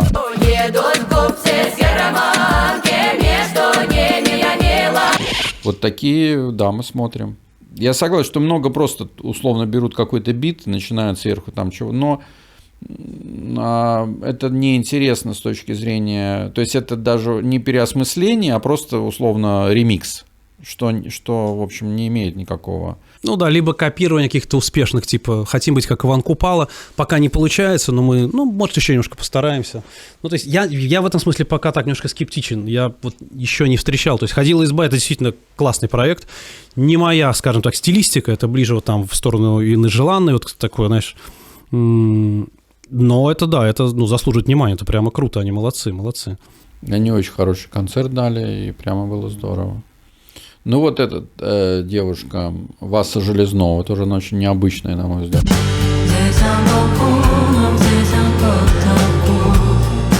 Ну, как минимум по голосу. Знаешь Васу Железного? Нет. Ну, такой московский проект. Поет такой, ну, как бы типа фолк, там с элементами тоже рок, там, ну, такой фьюжн, но у него голос очень необычный. Посмотрим, что будет. Собственно, вот. Ну и вот мы первый раз в прошлом году сделали фестиваль SPB Beat, ну, пишется SP Beat. Это шоу-кейс-фестиваль как раз для молодых питерских артистов. Мы именно сосредоточились на Петербурге, потому что в Питере такого нету, и заявки принимаем только от жителей Питера и Ленинградской области. Ну, или, условно, если артист здесь ведет большую часть творческой деятельности. А вообще, ну, то есть вообще шоу-кейс-фестивали в России, они работают? Ты знаешь, вот наш сработал очень хорошо. У нас вот 12 номинантов, в смысле уже, которые выиграли. И там примерно 20 человек в жюри. Там Яндекс, ВК, все там были. Плюс были представители 6 фестивалей. Только Клюкин не приехал, потому что у него вот это не Хэттерс было. Он мне сначала подтвердил, а потом вспомнил за неделю, что у него Хэттерс. Так вот, одну группу из Питера, Лензвук.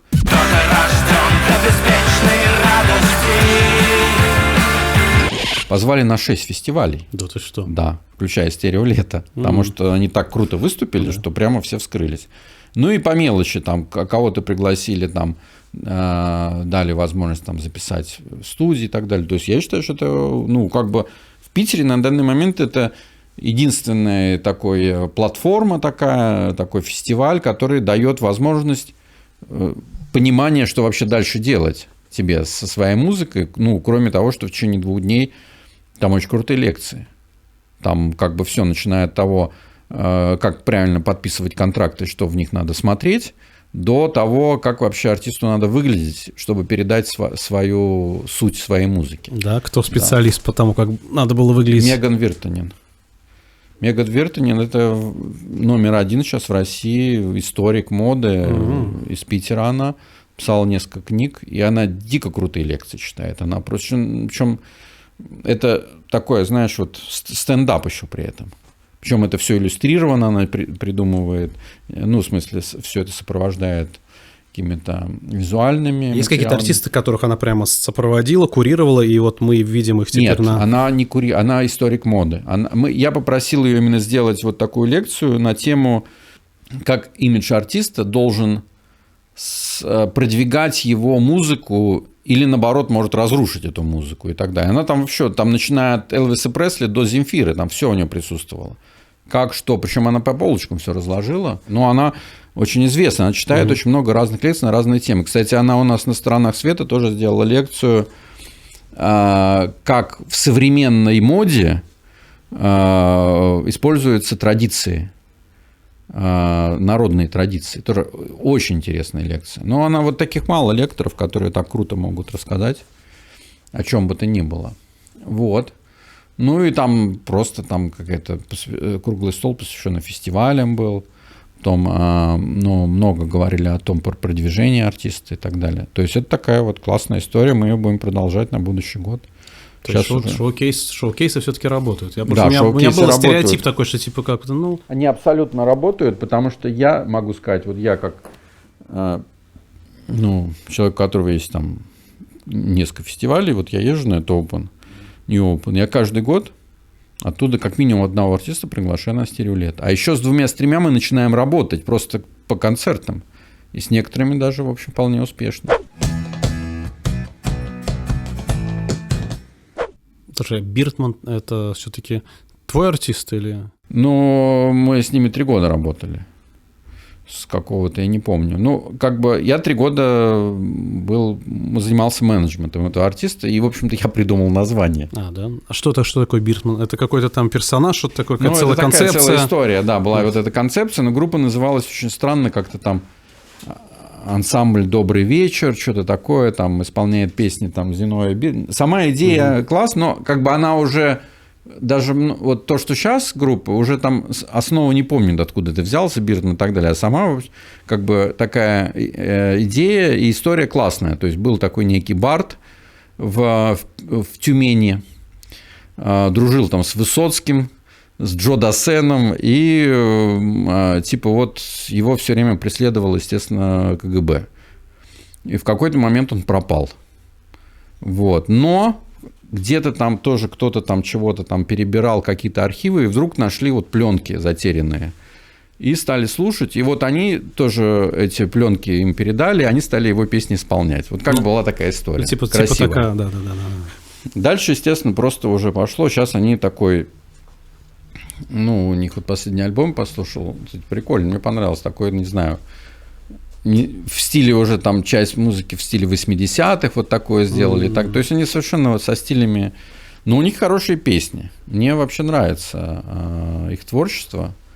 Ну, больше мне нравятся первые альбомы, сейчас в меньшей степени, но у них сейчас хорошо все дела идут. Они, так понимаю, в Питере собирают уже там подряд несколько космонавтов. Это хороший такой показатель. Да, это, ну, значит, надо переходить просто в следующий зал. Ну, вот они там собираются, да, уже в А2 там. Вот. Но я, кстати, перестал работать с Бирманом, потому что у меня очень много всего другого появилось, и я уже не мог делать то, на что они рассчитывали. Хотя я не был директором группы, я именно был таким, скорее, вот менеджером, я какие-то, ну, придумывал вещи, там, вот, например, вот этот клип, тоже моя идея была снять вот именно вот с этим, с Уткиным, вот этот клип там и так далее. Сложно было договориться? Нет, это на самом деле договорился режиссер, которого я нашел, мой тоже приятель, а он уже предложил Уткина. Так получилось. Это все было абсолютно спонтанно, но в итоге получилось круто. Уткину платили? Практически нет. То есть он как-то так там, по дружбе там, или что-то. Вот. Но многие вещи так и происходят, когда ты, как бы, знаешь, вроде случайно, а потом ты понимаешь, что вот это вот прямо выстроилось, как вот должно было быть. Ну, значит, правильно что-то правильно делал. Значит, правильно, да, делал. Я вот давно это понял и всегда стараюсь... Самая главная задача – разгадать знаки, которые тебе посылают. Это самая главная задача вообще. Ничего не бывает просто так, вообще ничего. Так что надо смотреть всегда очень внимательно, что происходит. Ну, сейчас у тебя какое ощущение? Вот ты отгадываешь сейчас знаки или все-таки... В глобальном смысле я их не отгадываю, потому что, ну, я все-таки не могу так мыслить.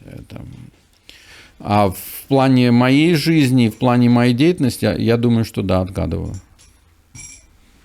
Получится ли привести какого-то иностранного артиста в ближайшее время? Да, у нас на стереолете будет, скорее всего, одна группа из Мексики, одна группа из Китая и из Израиля. В принципе, вот артистов можно сейчас возить, ну, там, условно, из Индии, из Сербии даже можно, но тут такой момент, что когда я привозил, там, условно, там, из Финляндии, из Норвегии, из Франции, мне оплачивали дорогу институты культурные. Да. А культурных институтов в Сербии, Индии, в общем, я вот сейчас пытаюсь общаться там с консульством Индии. Израиль, к сожалению, в этом году, ну, по понятным причинам они не могут поддержать. В прошлом году немножко поддержали. И вот это сложно. Так-то привезти, пожалуйста, там, не знаю, из Южной Америки, там любой артист может, ну, в смысле, готов приехать. У них нет никаких... Дорого, наверное. Ну, да, уже, просто даже если он в Европе, все равно дорого. Но вот эта группа из Мексики, они будут в Европе, и вроде там нашли еще... Ну, это мне предложил этот Денис Купцов, который барабанщик Spitfire и так далее, он просто с ними как-то дружит, он еще в Москве им концерт делает, поэтому получается, как вроде недорого их привезти будет, напополам дорогу. Вот. Но вообще, конечно, я, ну, планирую и дальше привозить. Просто, ну, это очень дорого. Ну, как бы привезти неизвестную группу, потратив на нее 1 000 000 рублей, это немножко рачительно. Особенно если эта группа... Ну, все-таки, ну, я не очень понимаю, например, вот если когда привозил какие-то группы, там, из Франции, например, и я понимал, что вот она сейчас вообще пойдет, и я, скорее всего, дальше буду делать концерты, и так было с некоторыми артистами. А что касается китайской группы, я не очень понимаю вообще. Ну, наверное, они хорошо выступят на стереолете, и все будет круто. Но дальше будет ли как-то их карьера тут развиваться, я с трудом понимаю вот этот момент. Потому что это как с фильмами китайскими, да.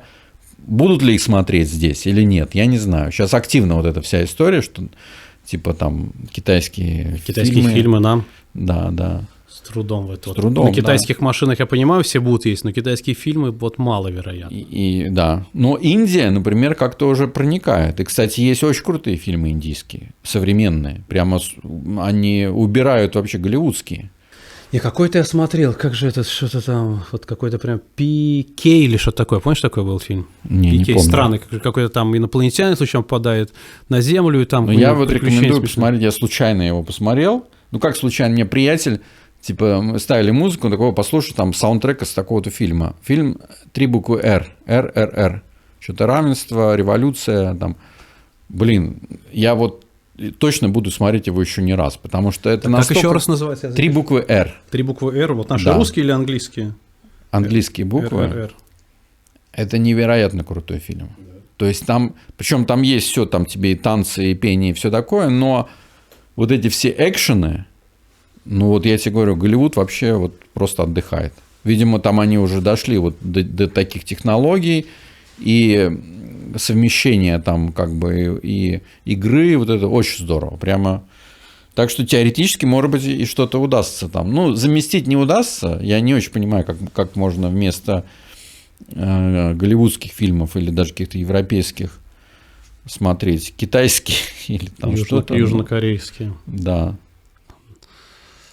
Ну, посмотрим. Это, кстати, как ты относишься вот к этому странному феномену южнокорейских групп, типа вот эти мальчиковые эти бенды? Слушай, ну, это не первый год уже эта тенденция. Это И, в общем, уже она... больше, чем 10 лет это. Не знаю. Я думаю, что, наверное, что-то там такое. Я думаю, что, знаешь, это вот бойс-бендов-то нету как таковых. Вот, ну, как бы вот эта тенденция делать бойс-бенды, она закончилась, ну, условно, в Европе, в Америке лет там 15 назад. Ну да. Последняя я даже не помню какая. Ну и в России тоже. Ну, в общем, там... после Иванушек Интернешнл я что-то не помню там. Какой-то премьер-министр, что-то было такое. А все, бойс-бендов больше нету. А потребность, наверное, существует, может быть, если как бы вот корейский. Но ты знаешь, вот я увидел одну группу, кстати, в прошлом году я ездил на Фло фестиваль в Хельсинки, и там одна группа выступала корейская. И это было очень круто. То есть там как бы и кей-поп, и хип-хоп, и что только там не было, и реально круто. Ну, да, то, что их позвали на Фло, уже заинтересовало. И я пошел посмотрел, прямо вот как-то... Нет, что-то они там... Нет, мне сейчас присылают, в том числе и корейские группы, есть несколько очень крутых корейских групп, которые вот мне прямо подошли бы под стереолето. Но, блин, это тоже, если их поддержит... Ну, консульство или что-то. Потому что обратная история, вот у них там как, у них же тоже наверняка есть свой рынок, на котором тоже нужны иностранные артисты. Нашим артистам вообще имеет смысл пытаться думать про Азию? Слушай, ну вот Шот Пэрис же поехали в тур европейский, у них в Китае какое-то количество концертов есть. Не, в Китае, насколько я знаю, группы выступают. А вы разве не выступали в Китае? Мы ездили, это был очень странный опыт. Мы поехали на шоу-кейс-фестиваль после Вомикса на следующий год. Нас, ну, как я там написал заявку, нас одобрили. Sound of X City такой, знаешь, есть. Пекин. В Пекине он проходил. Нет, вру. Да, в Пекине. И это была очень странная поездка. Мы играли в какой-то очень задрипанном клубе для 4 промоутеров, один из которых был из Нидерландов, и с ним стали, кстати, работать. Вот, а с китайских не было вообще ни одного. Это, ну, в общем, мы сыграли. Потом был еще фестиваль большой, где мы там круто сыграли, но никакого продолжения не было. То есть я понял, что как бы вот это как раз тот случай, что любой ценой куда-то попасть не имеет смысла, надо попасть вот, да, в правильное время и к правильным людям. Но это невозможно понять по имейлу, потому что по имейлу формально было все круто, понимаешь, там международная выставка туда-сюда. Я не знаю, честно, нужны ли им артисты из России. Я думаю, что, скорее всего, нет. Но когда... Я думаю, что там это зависит от какой-то общей мировой тенденции. Вот, например, я могу себе представить, что группа Айгель, может быть, им уже нужна, потому что это вообще там на первом месте они были в Шазаме, потом еще где-то. Вот. И вот как такие вещи, они реально могут как-то что-то сдвигать. Поэтому, наверное... Но на то, что в Китае там, или где-то в Японии выступают группы, которые стали популярными через Европу, через европейский фестиваль, но это так и есть, да, есть. То есть это не закрытые страны.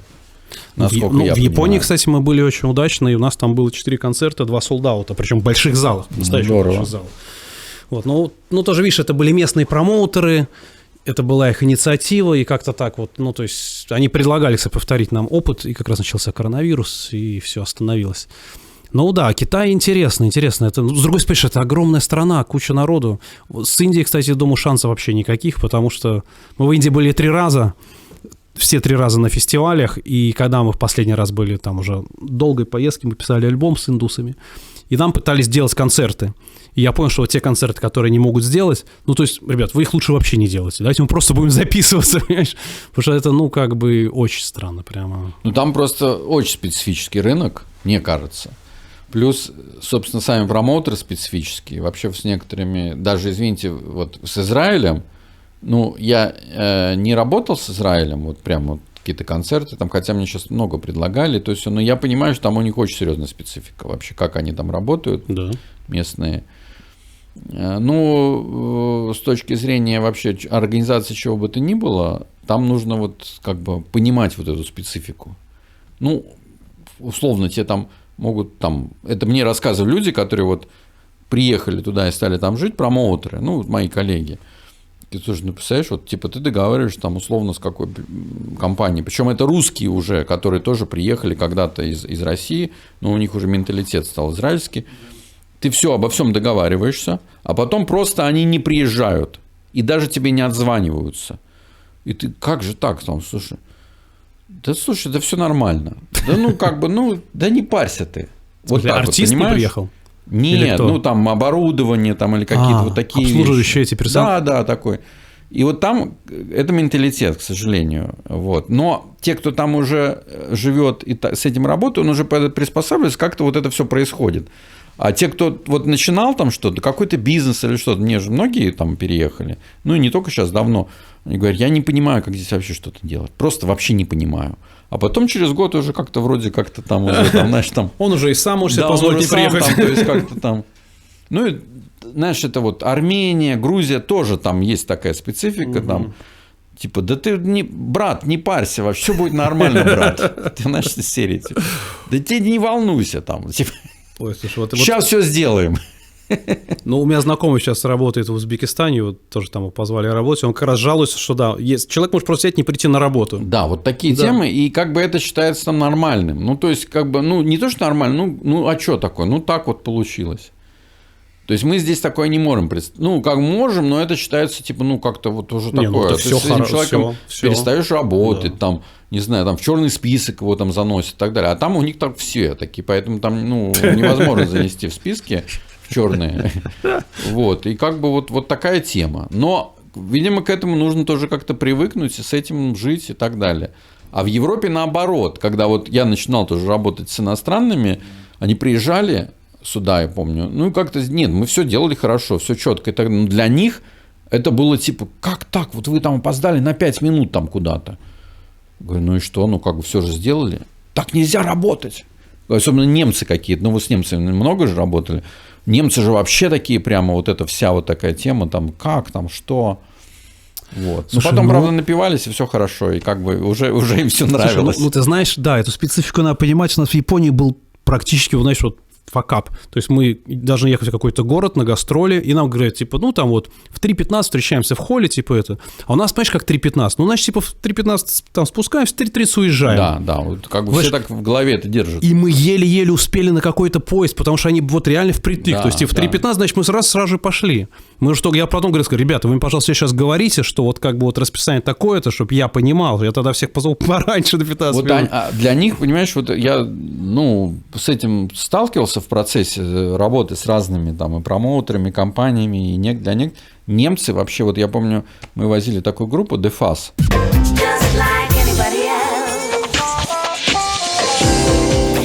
Туры здесь делали и так далее. И вот, например, я несколько раз как турменеджер ездил там в разные города, там Екатеринбург, что-то вместе.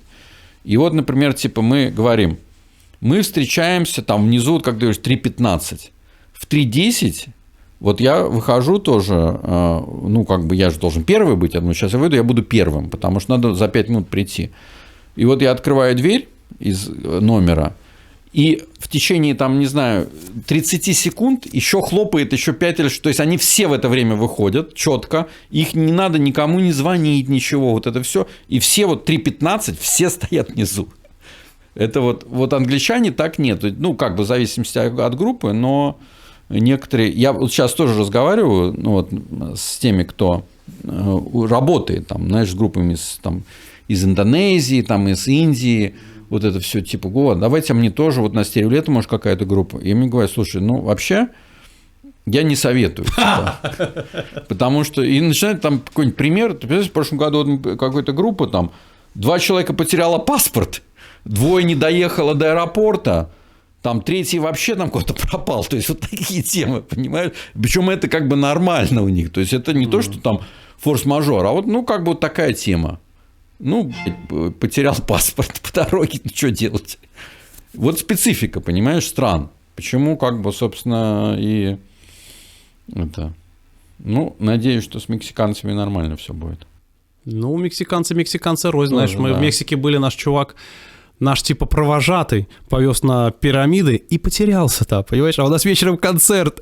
И, короче, мы там как-то сами добрались. Он приехал через 2 часа после начала концерта, весь красный такой, обгорелый, типа, знаешь, долго нас ходил там и сказал, говорю, Алонсо, мы же договорились, что мы здесь, отсюда, вот автобус там, мы тебя не стали ждать, понимаешь?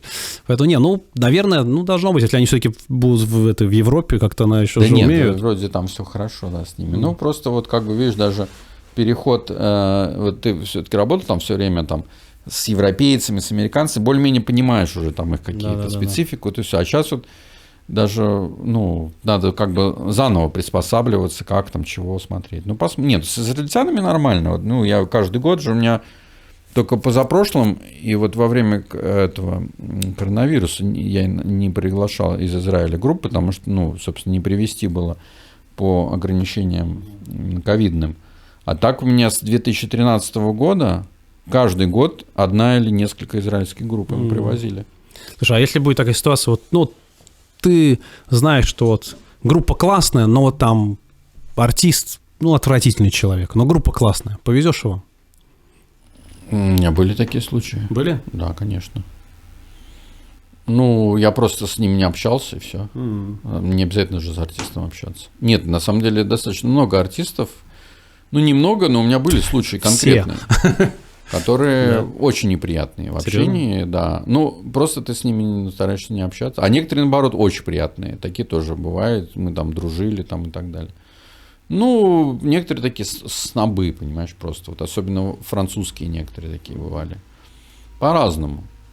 Это как человек, то есть разные люди бывают. Чего? Да. Просто, видишь, от артиста как-то ожидаешь, что раз музыка классная, то он должен быть еще лучше человек. Совсем нет, вообще нет.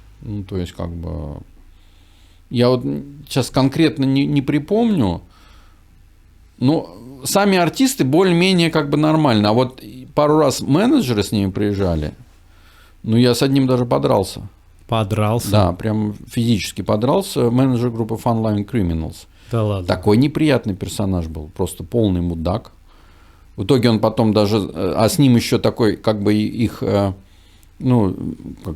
владелец там всей вот этой компании, которая, в том числе у них эта группа, и он потом даже, он передо мной извинялся за него, потому что он себя вел просто отвратительно. Да, точно. Вот, такие были случаи, да.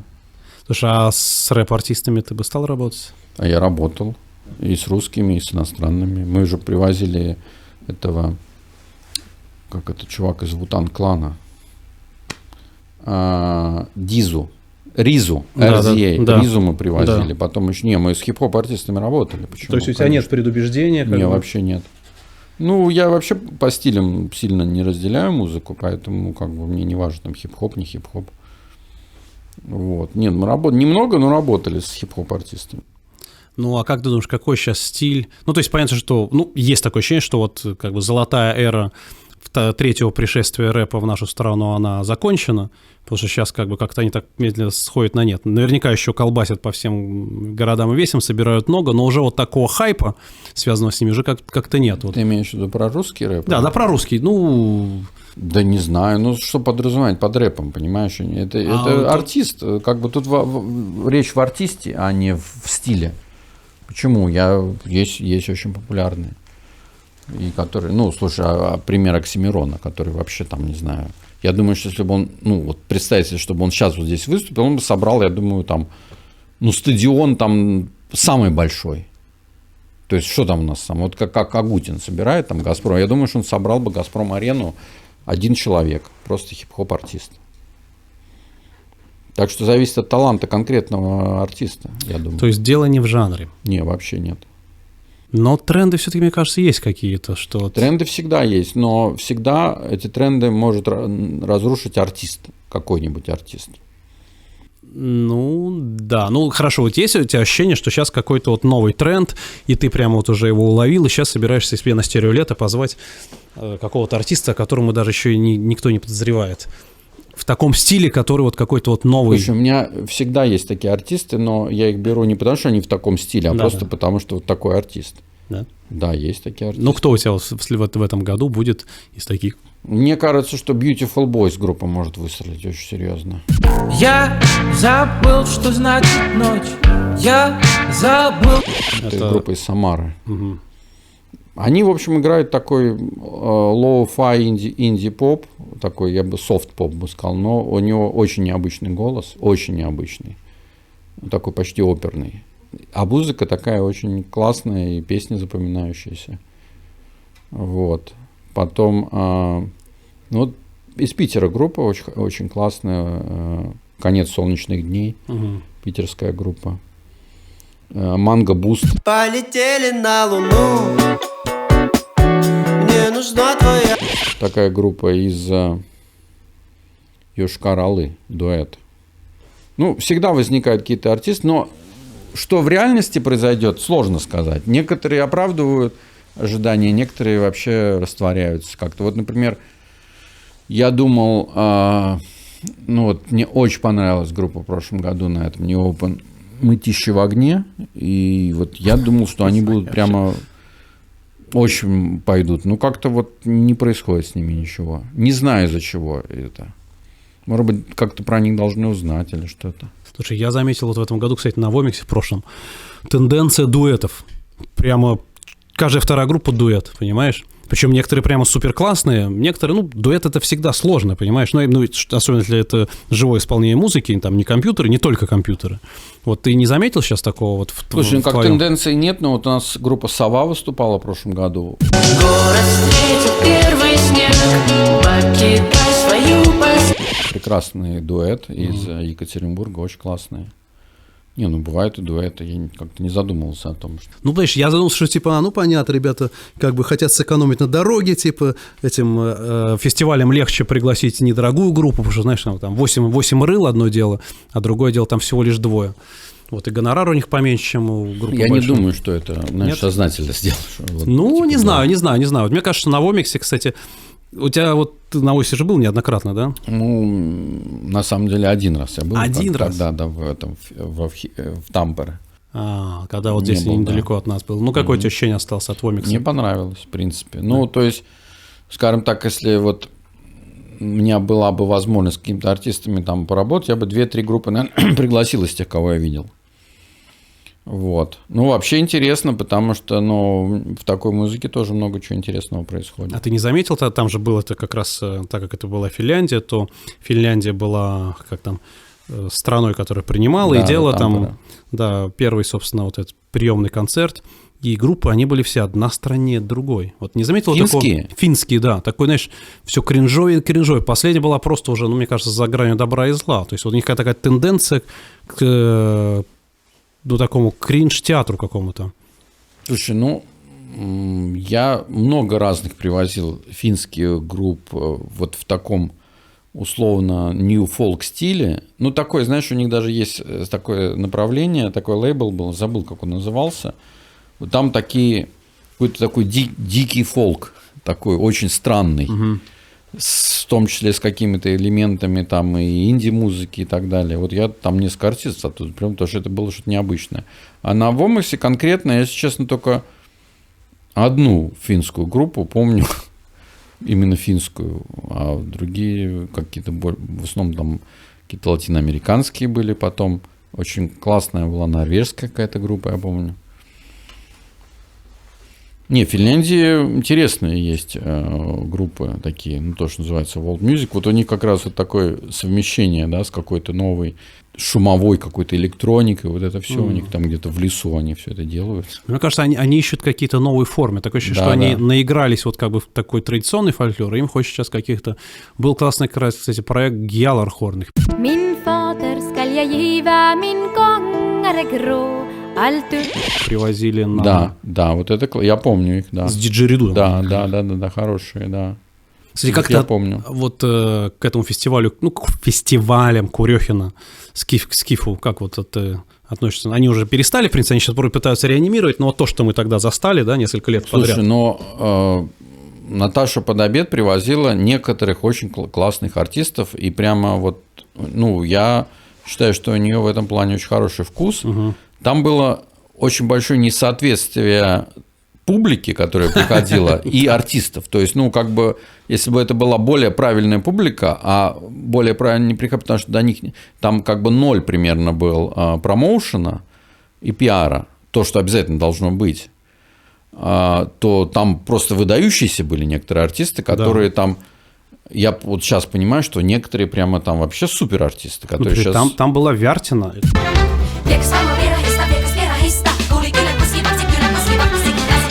Вяртин у меня тоже выступали на этом. Они у тебя уже были, света. Когда, скажем так, их золотой период уже прошел. Нет, в этом плане да. Но вот как бы вот такое противоречие. Ну, видишь, тут это от Наташи уже не зависело. Вот она свою работу делала очень хорошо. Да. И то есть ты думаешь, это... А дальше там, ну, как обычно, да, типа, ну, вот как бы, а у нас нету денег на промоушен. Как бы вот такая история. То есть привести артиста деньги есть? Да. Ну, то есть, как фестиваль все-таки скорее не получился, чем получился. Ну, смотри, с точки зрения, опять же, того, что там классные артисты, можно сказать, что он получился. С точки зрения, что многие люди даже не знали о том, что там эти артисты, и что вообще вот такой фестиваль. Ну, да, это не получилось, потому что, ну, я считаю, что если ты делаешь какой-то фестиваль, вообще что угодно, но при этом об этом никто не узнает, или узнают там не те или не все, кого ты хотел, это значит, ну, в общем, зачем тогда ты это делаешь? Ну да, что-то, значит, не сделал неправильно. А по поводу «Дикой мяты», ты же, ну, наверняка не мог не наблюдать, как бы, то есть начинали они с такого достаточно затрапезного, простого фестиваля для фолк-групп, вообще никому неизвестных, и которые играли задешево, в том числе, кстати, Оттава Йо. Андрей нас пригласил, когда нас вообще никто не знал. И сейчас выросли до, в принципе, одного из лучших фестивалей. Ну, это круто, да. Что это вот. Но единственное, тут есть один нюанс. Они все-таки отошли от этого, от фольклорного направления, стали просто приглашать. Ну, они, скажем, не только там. У них все равно есть определенная тенденция в этом направлении, которой у меня, кстати, нету. Вот. Но она не так явно прослеживается. А у них все-таки она прослеживается. Ну да, у него там и Wildways он вот приглашал, или, ну, какой-то Wildways, это такой, ну, практически такой хардкор.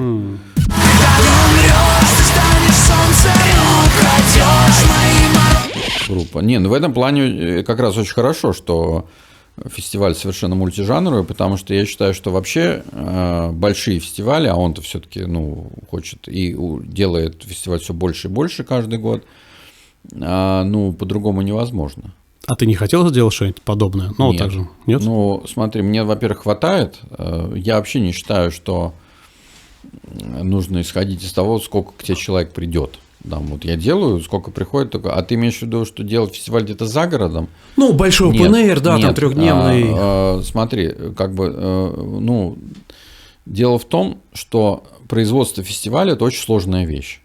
И делать его в месте, где нету ни воды, ни канализации, там, не знаю, ни транспортной доступности, ни электричества, ну, как бы это надо иметь лишних 100 миллионов рублей, которые, может, ты потратишь, и ну, даже если там они просто сгорят, ты не так сильно это почувствуешь. У Андрея есть такая ситуация, что он лет 4 или 5 назад взял в аренду на 50 лет вот это место. И, в общем, строит там потихоньку город, который работает и на него, и еще там другие фестивали. Он там построил несколько гостиниц, то есть все. То есть, по сути, он сейчас построит такой город, который уже будет сам по себе. Город Клюкин. Ну, я к тому, что вот в чем как бы ну, конечно, это не трагедия, но драматургия, такая драматическая ситуация, условно, вот клуба Морзе, да, в который вложено было очень много денег, а при этом, когда вот это все, я оттуда ушел, и все это осталось там. Понимаешь, да? Одно дело, ты вот сюда пришел, вы там за несколько часов собрались, уехали и в другое место встали. Да. А там вложено уже в стены, во все эти штуки там и так далее, очень большое количество денег. И я тогда, конечно, этого не понимаю, ну, как бы, а кто мог себе представить, что будет пандемия, там, СВО и так далее. Поэтому, ну, вот это вот такая тема. Это сейчас я понимаю, что если я что-то буду делать, я буду там минималистически, так, чтобы можно было тоже собраться и уехать там за пару дней. Вот как бы это правильно. Но мне никто не сказал тоже тогда об этом, что надо вот на это. И делать фестиваль, вкладываясь в инфраструктуру там на 1 год, а на будущий год тебя попрут, понимаешь, но это просто безумие. То есть надо взять 50 гектар на 50 лет, и ну, тогда например, уже... Да, или как бы там войти в партнерство с человеком, кому принадлежит там какой-нибудь там дом отдыха, или купить этот старый там, что многие делают. На самом деле фестиваль Outline, они купили какой-то там пионерский лагерь тоже там в 90 километрах от Москвы, и теперь тоже там будут делать свою тему какую-то. Это единственный вариант, на мой взгляд, что-то делать вот условно за городом, где-то в каких-то таких местах, когда ты это будешь делать не на 1 год. Значит, это бессмысленная история вообще. То есть большие вложения. А вообще, как думаешь, ну, сколько стоит сделать фестиваль? То есть вот... Ну, минимум 60-70 000. Это вот такие, как бы, достаточно средние. Это еще без иностранных больших артистов. Как ты думаешь, надо ли, чтобы фестивали поддерживало государство в той или иной степени? Ну, оно и так поддерживает в той или иной степени. Вот. Ну, как бы у Клюкина, например, у него там правительство вот этого Тульской области что-то там как-то чего-то. Ну, нам тоже город что-то дает. Ну, видишь, Стереолет это просто уже такой символ Петербурга культурный, да. Они поэтому его поддерживают. А так, вопрос такой неоднозначный. Какие-то фестивали, наверное, имеются, которые для города являются чем-то значимым, и этот город улучшают. Тогда да. А если они для города... Ну, просто там какой-то фестиваль некий, один из... Ну, а что его поддерживать? Ты сначала покажи, что будет, там, через 5 лет посмотрим. Я бы так действовал на месте города. Тебе не предлагали, кстати, в комитет по культуре каким-нибудь образом? Чем? Кем? Ну, консультантом, не знаю. Нет? Я думаю, что им это не надо. А ты пошел бы, если бы тебя позвали? Консультантом, наверное, пошел бы. А что консультировать-то? Как бы? Ну, просто это бы... Ну, условно, они бы спрашивали... Типа, а вот какую ты группу посоветуешь там на какой-то это? Я бы сказал, Атава-Йо, понимаешь? Ну, это всем было бы хорошо, понимаешь? Вот такие истории, если были бы. А вот так, ну, в принципе, им просто, к сожалению, в отличие от Москвы, от той же, там такого нету. В смысле, у нас нету. Вот в Москве есть там целая структура, кстати, тоже государственная, это часть этого департамента культуры, называется МОЗ-продюсер. Вот они, например, рекомендуют группы для парков, саундтреки делают там для метро, и ставят туда группы, хорошие, классные группы. Вот. Причем даже некоторые группы получают деньги там за это. И в этом плане это вполне. Я им предложил здесь в Питере такую же историю, но им, понимаешь, вот у них есть там, условно, там День города на площади, и все. Я им там лет 10 уже говорю, вы попробуйте сделать такую децентрализованную историю. Не только там вот на Дворцовой площади большой концерт классической музыки, а в каждом районе какие-то сцены, какие-то свои темы. Как в Москве, кстати, делают. На День города. Да. Там даже один раз приглашали фестиваль «Стереолето», целую мне дали сцену на целый день в Москве. Представляешь? Это было там давно достаточно. И, конечно, я бы не хотел бы работать ни в какой государственной структуре, потому что это очень сложно с точки зрения... То есть, мне такое ощущение, что ты большую часть времени... Или бы тебе надо было найти какого-то человека, который бы этим занимался, совмещал вот эти все там законы с тем, что ты делаешь, чтобы это было правильно. Ну, хотя есть примеры, когда, не знаю, там режиссеры вполне себе могут творить и не заморачиваться на всех вот этих там... Вот. Но музыка, она, конечно, облагораживает вообще людей и города, если правильная музыка, я считаю. То есть, наверное, глупо тебя спрашивать, считаешь ли ты музыку действительно таким необходимым необходимой частью культуры. Конечно. Иначе бы я этим не занимался. Я считаю, что это очень серьезно. Ну, на мой взгляд, музыка – это самый, ну, если сравнивать, условно, даже там кино или танец, там, не знаю, что там еще есть, живопись, музыка больше всего влияет на людей, ну, скажем так, более точно и более мощно. Ну, ты вот можешь себе вспомнить, есть же случаи, когда музыка меняла жизни людей, да, когда они там, услышав, то, во-первых, там, ну, и само состояние человека меняется. И то есть живопись, ну да, но не так сильно. Не так сильно, Не так да. сильно. Театр тоже не так сильно. Там, и кино, наверное, все-таки, да, тоже мощно может. Но вот музыка, ну, я же не говорю про, там, не знаю, Битлз там и так далее. Представляешь, как Битлз изменили вообще мир? В принципе, ну, вот такая группа, как Битлз, ну, или там, не знаю, там, группа Аквариум или кино, как изменили здесь ситуацию в России, да. И до сих пор меняют, кстати.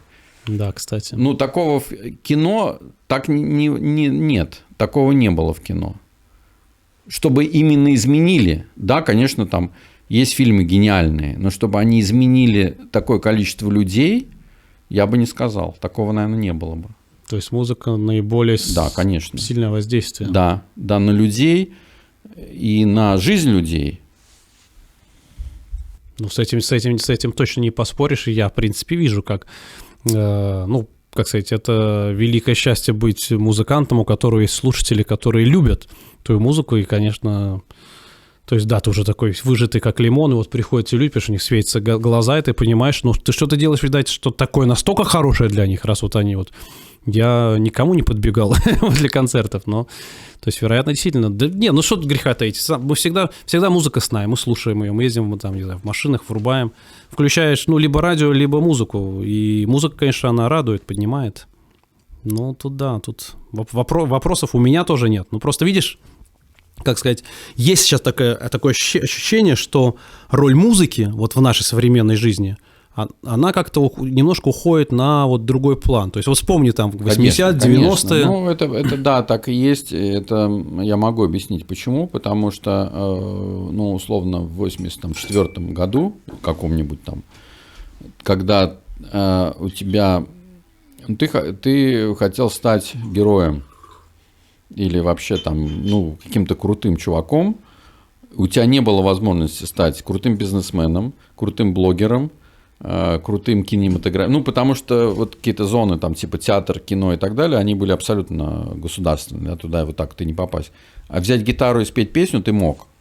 И, собственно, ну, есть как бы такая, типа, версия, что неизвестно, кем был бы Виктор Цой, если бы он, условно, там, родился в каком-нибудь 2003 году. Может быть, он бы стал каким-нибудь, не знаю, там... Сисадмином. Ну, не сисадмином, но каким-нибудь, знаешь, там, ну, каким-нибудь там цифровым художником или что-то еще. Ну, как, очень много разных есть направлений, которые... Или там, не знаю, режиссером в том числе.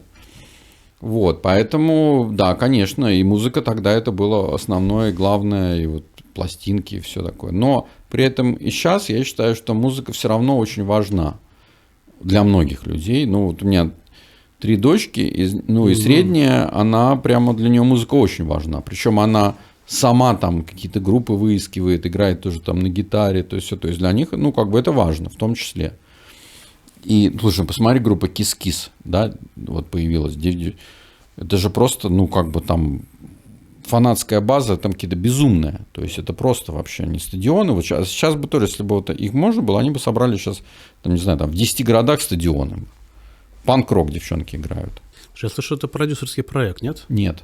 Нет? Нет, он не продюсерский проект. Ну, как бы он взял просто туда хороших музыкантов, но все это 2 девчонки придумали. Почему нет? Это для них песни не писали.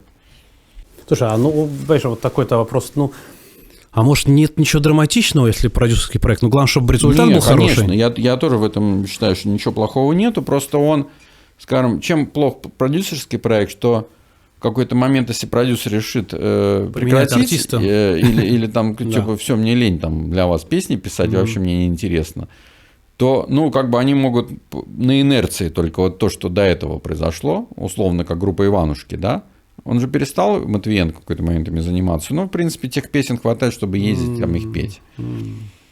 Вот. Но нет, я не считаю, что продюсерский проект – это плохо. «Рамштайн» – это, в общем, тоже наполовину продюсерский проект. Да, почему? Конечно. Как-то, Но это все было очень хорошо продумано, придумано и так далее. То есть это не рок-группа, которая стала в гаражах там репетировать и потом вышла там куда-то побольше.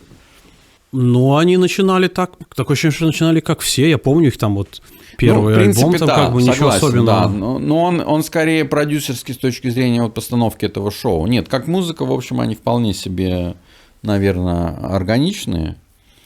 Но много есть вот таких вот продюсерских, которые даже не скажут, что это продюсерский проект, вроде бы. Например, давай вскроем. «Звери» продюсерский проект, да. Изначально это продюсерский проект. Круто. Или там, не знаю, «Нервы» группа. Плакали батареи трубы, я целую Ну, про них слышал я, да. Хотя не слышал музыку, но... Ну, да. Хотя, ну, видишь, в мире фолка тоже там, как сказать... Сейчас есть такое ощущение, что да, вот как говоришь, тенденция пошла, и мне кажется, сейчас может появиться какой-нибудь продюсерский проект. Ну, мне кажется, вот фолк, даже как в джазе, это сложно очень представить себе продюсерский проект, потому что там слишком много завязано на личности и на вот этот вот внутренней какой-то коммуникации между музыкантами. Слушай, ну давай так, в любой хорошей музыке все завязано на личности и внутренней коммуникации, но я могу себе представить, группа Иван Купала, они сделали классный альбом, а потом их просто вынудили сделать концертный состав, понимаешь, и они его сделали. То есть это, в принципе, ну и потом вокалистки меняли, кстати, между прочим. Ну это да. Не, в этом плане такой можно себе представить, такую ситуацию, да. Ну, так, конечно, да, что, типа, знаешь, такие деды там на заваленке, продюсерский проект, такого, конечно, такого не будет. Слушай, у тебя было знакомство с Эмиром Кустурицей, собственно, мы с тобой познакомились, ты забыл, в музее водки. Да, я помню. Да, мы там играли, нас позвали на корпоратив, мы ничего не знали, потом выяснилось, что там Эмир Кустурица, там туда-сюда, вот, и как у тебя впечатление от знакомства с Кустурицей? Слушай, ну, как человек мне он понравился, вот тогда я с ним общался, потом еще там пару раз были случаи. Как музыкант, ну, это скорее такое, просто его хобби. Ну, все понятно, это, давай так. А как человек, я считаю, ну, во-первых, он, ну, на самом деле гениальный режиссер. Я считаю, что прямо вот его несколько фильмов, это просто там шедевры. Да, согласен. Вот, и он такой еще тоже культуртрегер, да, у него же этот фестиваль там свой есть, на который, кстати, должны были мы поехать тоже с Маршадер Кунст, но как-то там не получилось. Кто-то поехал вместо нас в тот год, я не помню. Инна Желанная, наверное. Нет, какая-то группа. По-моему, Хэттерс поехали как серьезно? раз. Да, какая-то такая была тема. Вот, ну, не знаю, мне понравилось с ним. Я не знаю, как его сейчас, где там, куда его там, какие у него. Но как человек, мне кажется, он такой вполне себе. И он без понтов, то есть вот это очень важно, да, когда вот это сразу располагает. Такой известный, а без понтов. Да, то есть вообще так. Слушай, я вспомнил очень важно, вот про что точно обязательно должен спросить. Ленинградские ковбои, ты их привозил на... Да.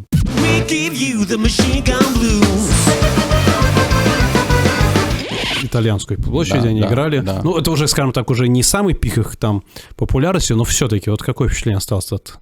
Слушай, ну концерт как концерт, то есть как бы я ничего не ожидал. То есть это же была абсолютная такая тема, вот нужно было придумать какую-то программу музыкальную, чтобы артисты, эти группы имели отношение к кино.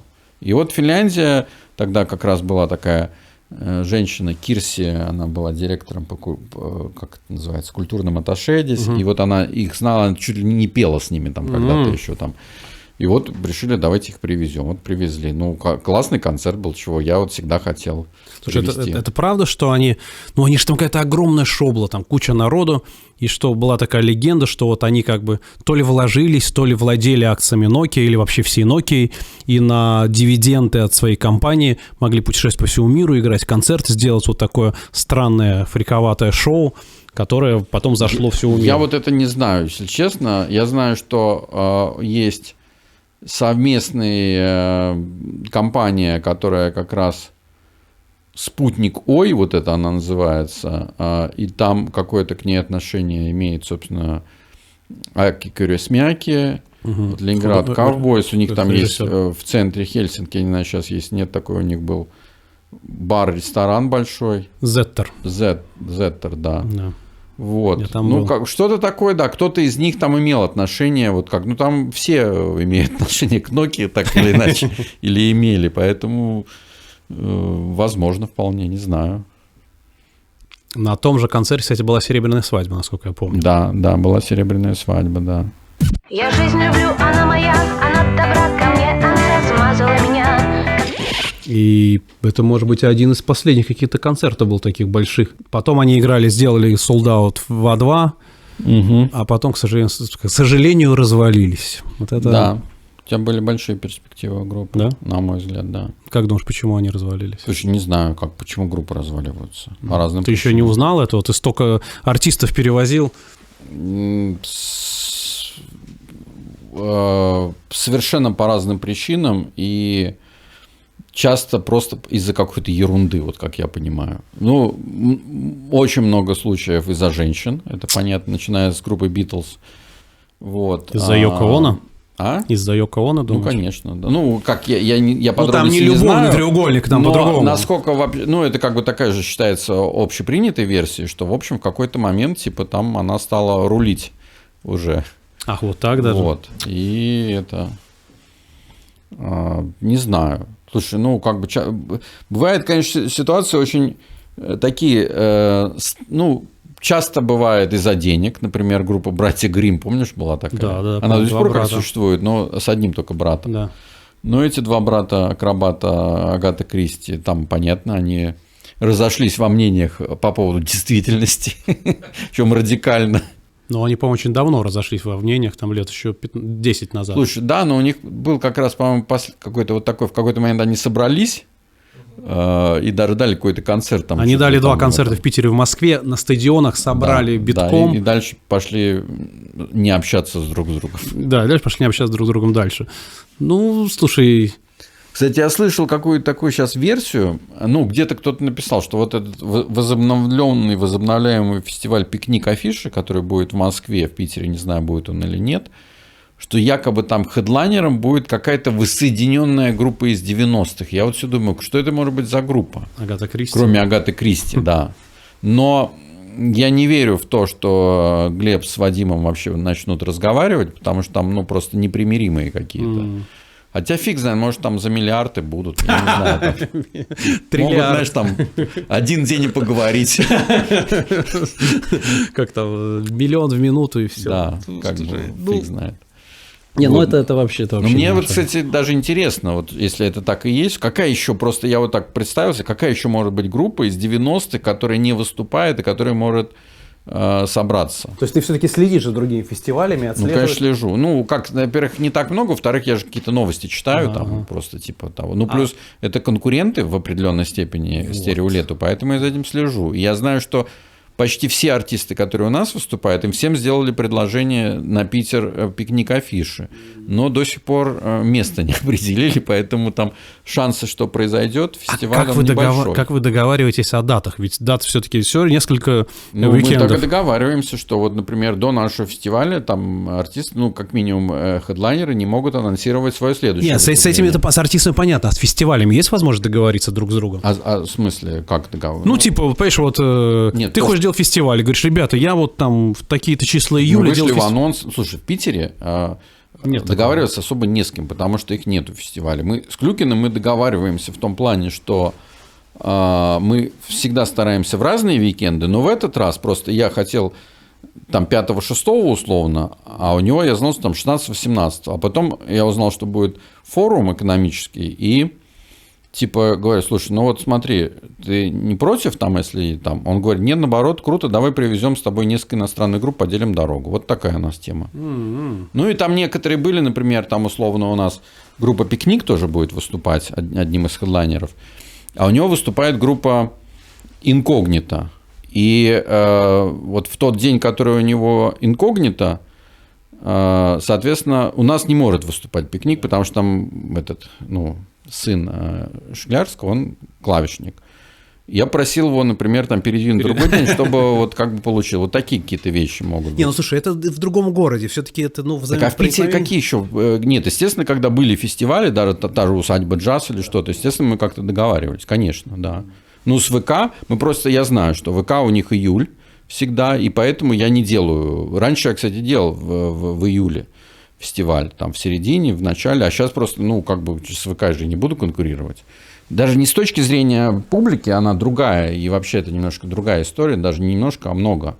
Но мы пересекаемся в медиаполе, мы пересекаемся по продакшну, потому что они забирают себе все.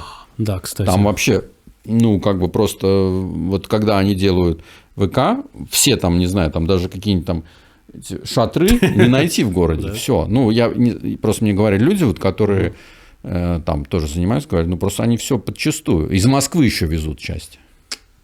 Такая тема. Ну, он же огромный фестиваль. И, по-моему, даже бесплатный или не бесплатный? Нет, он почему платный. Платный. Ну, видишь, это при том, что у них огромный медиаресурс, они же еще могут там в своем контакте делать все, что угодно. Слушай, так это вот за счет этого и есть. Это номер один средство массовой информации в России уже лет 7. Не думал ты себе что-то сделать, какое-то такое подспорье, чтобы...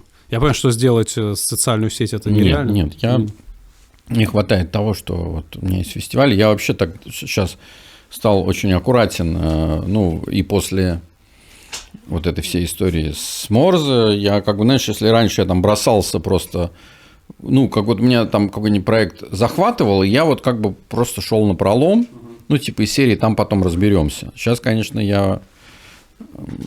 Ну, пыл у меня... Ну, даже не пыл, а просто, конечно, я стал понимать, что и времени у меня не так много, чтобы на разные проекты разбрасываться. Плюс, в общем, есть там 4 фестиваля, которые тоже занимают время. И, в общем, даже все равно, хоть там есть и люди, которые...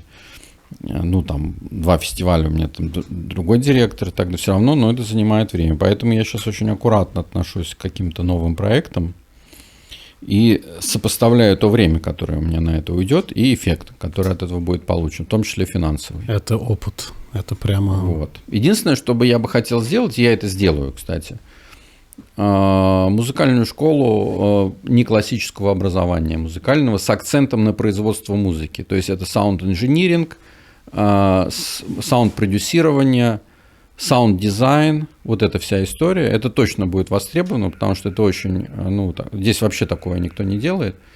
И вот сейчас мы как бы этот проект... Кто будет учиться? Студенты, взрослые уже, так понимаю? Кто угодно. Там ну, будет, все-таки целевая первый аудитория. год мы вообще всего там 3 направления будет, собственно, саунд-инжиниринг, саунд-дизайн и шоу-бизнес, собственно, как ты говоришь, ну, это называется музыкальная индустрия, где будут как раз учить, как работать с артистами, как делать фестивали и все остальное.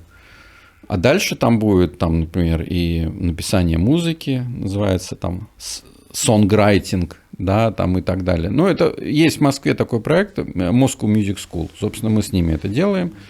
Они уже 7 лет, по-моему, существуют, достаточно успешно. У них там 7 или 8 направлений. Есть как бы игра на инструментах, но основное это вот как раз создание музыки так, чтобы было круто. Вот, потому что, ну, есть музыканты, которые хорошо, но как бы вот довести до продукта мало кто может. Это единицы таких людей. Да. Это очень важная вещь. Ты думаешь, это будет востребовано? Я думаю, что это будет мега востребовано, потому что, ну, как бы вот я знаю несколько таких людей, которые вот это могут сделать хорошо, и у них там несколько лет все расписано вперед. Ну, такие люди, они очень востребованы. Очень востребованы. Вот есть группа, она даже говорит, мы хотим сделать вот так-то, но они знают, как это сделать. Как этого добиться, не знают. И мало кто знает. На самом деле, это надо там очень много к этому идти и дойти до того. А вначале мало кто вообще понимает, как это сделать. То есть он помогает группе, скажем так, отшлифовать и довести до какого-то... Ну, слушай, как вот, не знаю, как Брайан Ино, который там и с YouTube работала, с Talking Heads, там со всеми, как какой-нибудь Флат такой есть, тоже продюсер очень известный. Или там все эти Голдрич, там, ну, вот эти, которые там, ну, в Red Hot Chili Peppers, Nirvana, у них же всех были продюсеры. Да. По-моему, Рик Рубин был вот продюсер этого. Рик Рубин в том числе. Ну, вот такие люди, как бы, Понятно, что это тоже должны быть какие-то гении. Это гении, которые должны воспитывать гениев. Но... Да, но они тоже где-то их должны учить. Хотя бы базовым основам. А есть такие институты есть за границей даже? Конечно, ты что, там как бы вот в каждой стране есть такие, конечно. Это вот в России это впервые вот в Moscow Music School они стали. Не, ну и плюс как бы вот это все то, что называется вообще как заниматься музыкальным бизнесом, которым никто не умеет заниматься. Вот здесь вот, ну все же практически менеджеры артистов, они, ну вот тоже где-то там что-то как-то узнали там и так далее. Случайные люди в профессии. Большинство это администраторы. Они вот понимают, как правильно купить билет. В лучшем случае они знают, как правильно договориться с фестивалем или с клубом. А некоторые даже это не могут сделать толком. У нас есть такой у организатора фестиваля черный список вот таких менеджеров, с которыми вообще там не рекомендуется работать. Причем артисты очень хорошие. Ну вот им не повезло. Бедные артисты знают про это или нет? Не знаю, кстати, могут не знать. Чего у нас так мало концертов? Не знаю. Нет, концерты даже есть, но, как сказать... Слушай, ну тут вот как раз таких случаев очень много, я даже не хочу. Там просто есть люди, которые, ну вот настолько, знаешь, от сахи, то, что называется. Вот им главное бабло, чтобы там вовремя а все остальное вообще там хоть земля вообще там гори. Вот это вообще неправильный подход. Ну, значит, у них, вероятно, есть такая возможность ставить такие условия, потому что это... Да, к сожалению. Но потом некоторые выгоняют этих своих менеджеров. Такие тоже случаи я знаю. Ну, да, ну, видишь, слушай, артисты... Хотя, не, видишь, артисты разные. Они есть и которые сильно погружены в процесс, есть которые, лишь было побольше концертов. Поэтому... Слушай, ты смотрел сериал «Король и Шут»? Да. Что скажешь? Мне понравился. Ну, то есть, как бы вот с точки зрения такого, опять же, сериала фантазийного, я считаю, что очень... И было бы плохо, если бы там было чисто про группу. Ну, я думаю, просто бы не хватило бы, скажем так, фантазии сделать так, чтобы... Там и так многое придумано, мягко говоря. Да? Вот. Ты знаком был?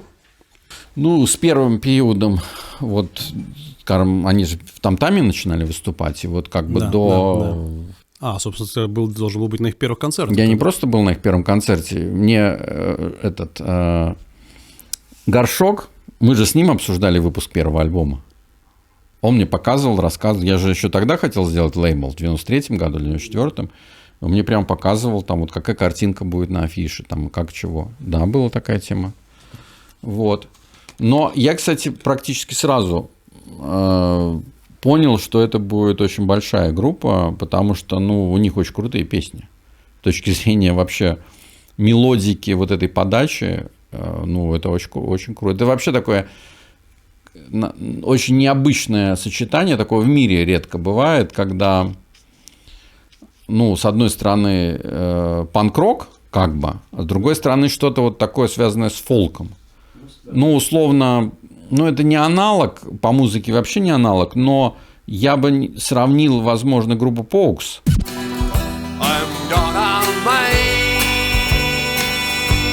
Ирландский, как бы, фолк, ну, да. Но при этом совершенно безумный панк такой с той стороны. И по всему, и по его, как он себя вел, вообще его жизнь и так далее. Вот. Шейн МакГоун, да, кто не понял. И это, конечно, уникальная была история в этом плане. Ну, как бы здесь не фолк получается, здесь как бы такое, не знаю, что. Ну, элементы, такое. Ну, все-таки скрипка. Фэнтези какое-то, ну, да. Да, ну, да, фэнтези да. Немножко кельтским каким-то давало вот это. Да, там что-то... Тематика такая была... То есть у тебя, многие очень как бы оценивают все вот эти сериалы, да, там сериалы, фильмы, что типа, ну как бы вообще все было по-другому, все неправда, все это переврали, то есть сюда. Вот это неправильный подход, я считаю, я совершенно, ну, не надо так оценивать, я вот никогда так не оцениваю. Фильм «Лето» ты же смотрел наверняка тоже? Да, но фильм «Лето», кстати, очень похож на то, как там было, потому что фильм начинается...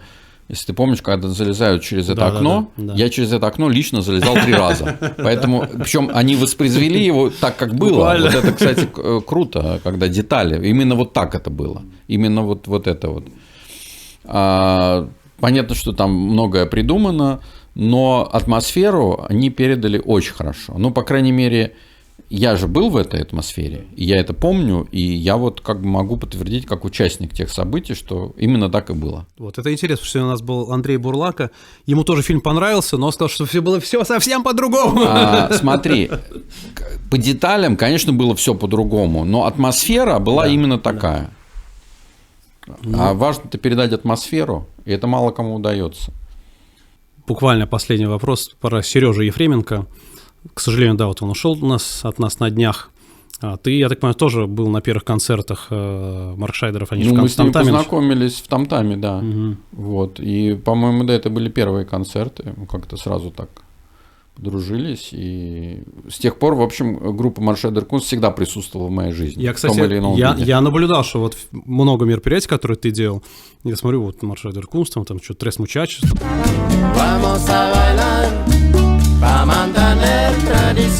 Ну, короче, вот Ефременко и компания, и вот в этом году, в котором, собственно, последнее выступление, там был тоже его другой проект, но, в принципе, Радио тоже... Кунст, да. Да.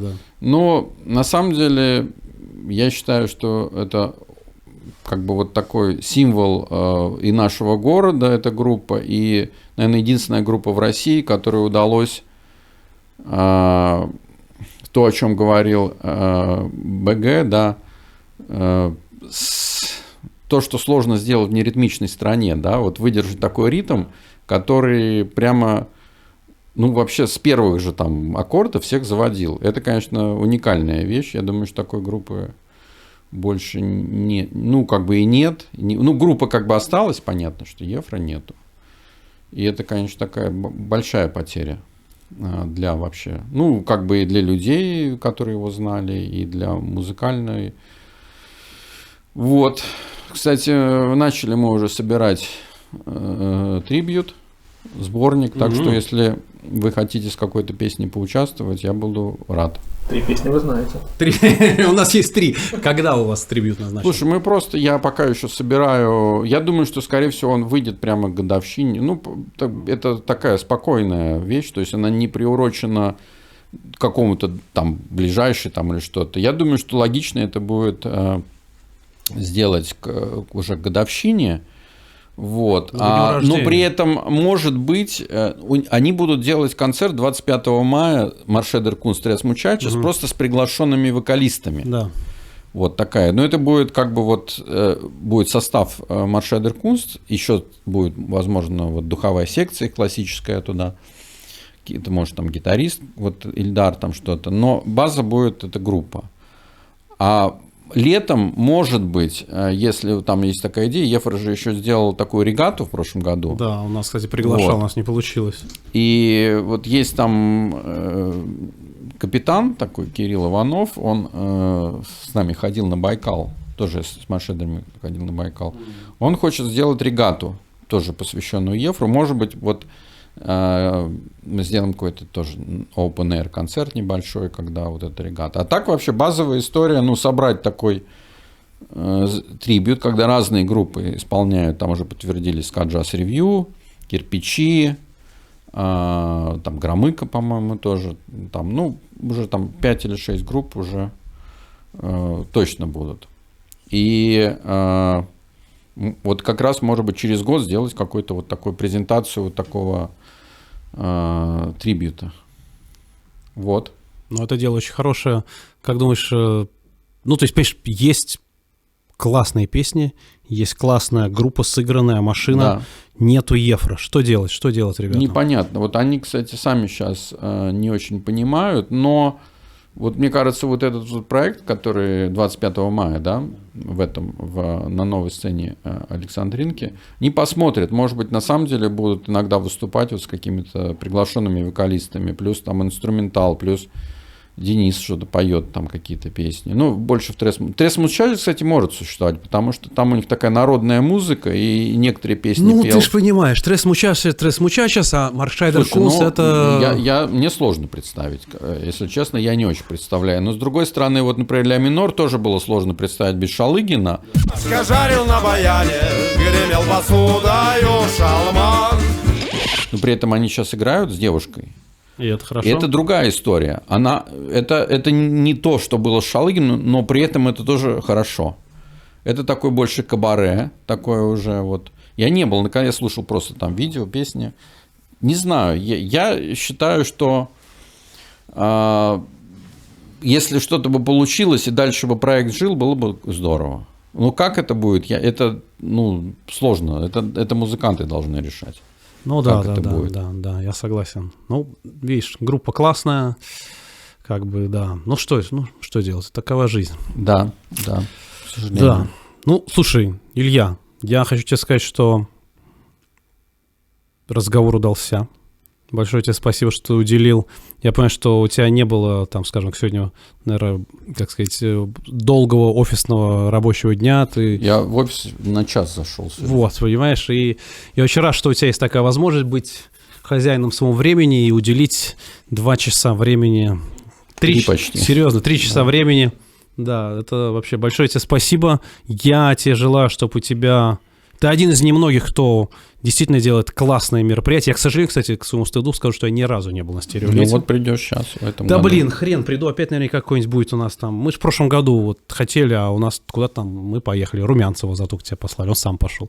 Вот, поэтому, к сожалению, видишь, у тебя... Ну, понятно. Да. Что... Но если вдруг, я с удовольствием, и я очень рад, что у тебя все получается. Жалко, да, про клуб.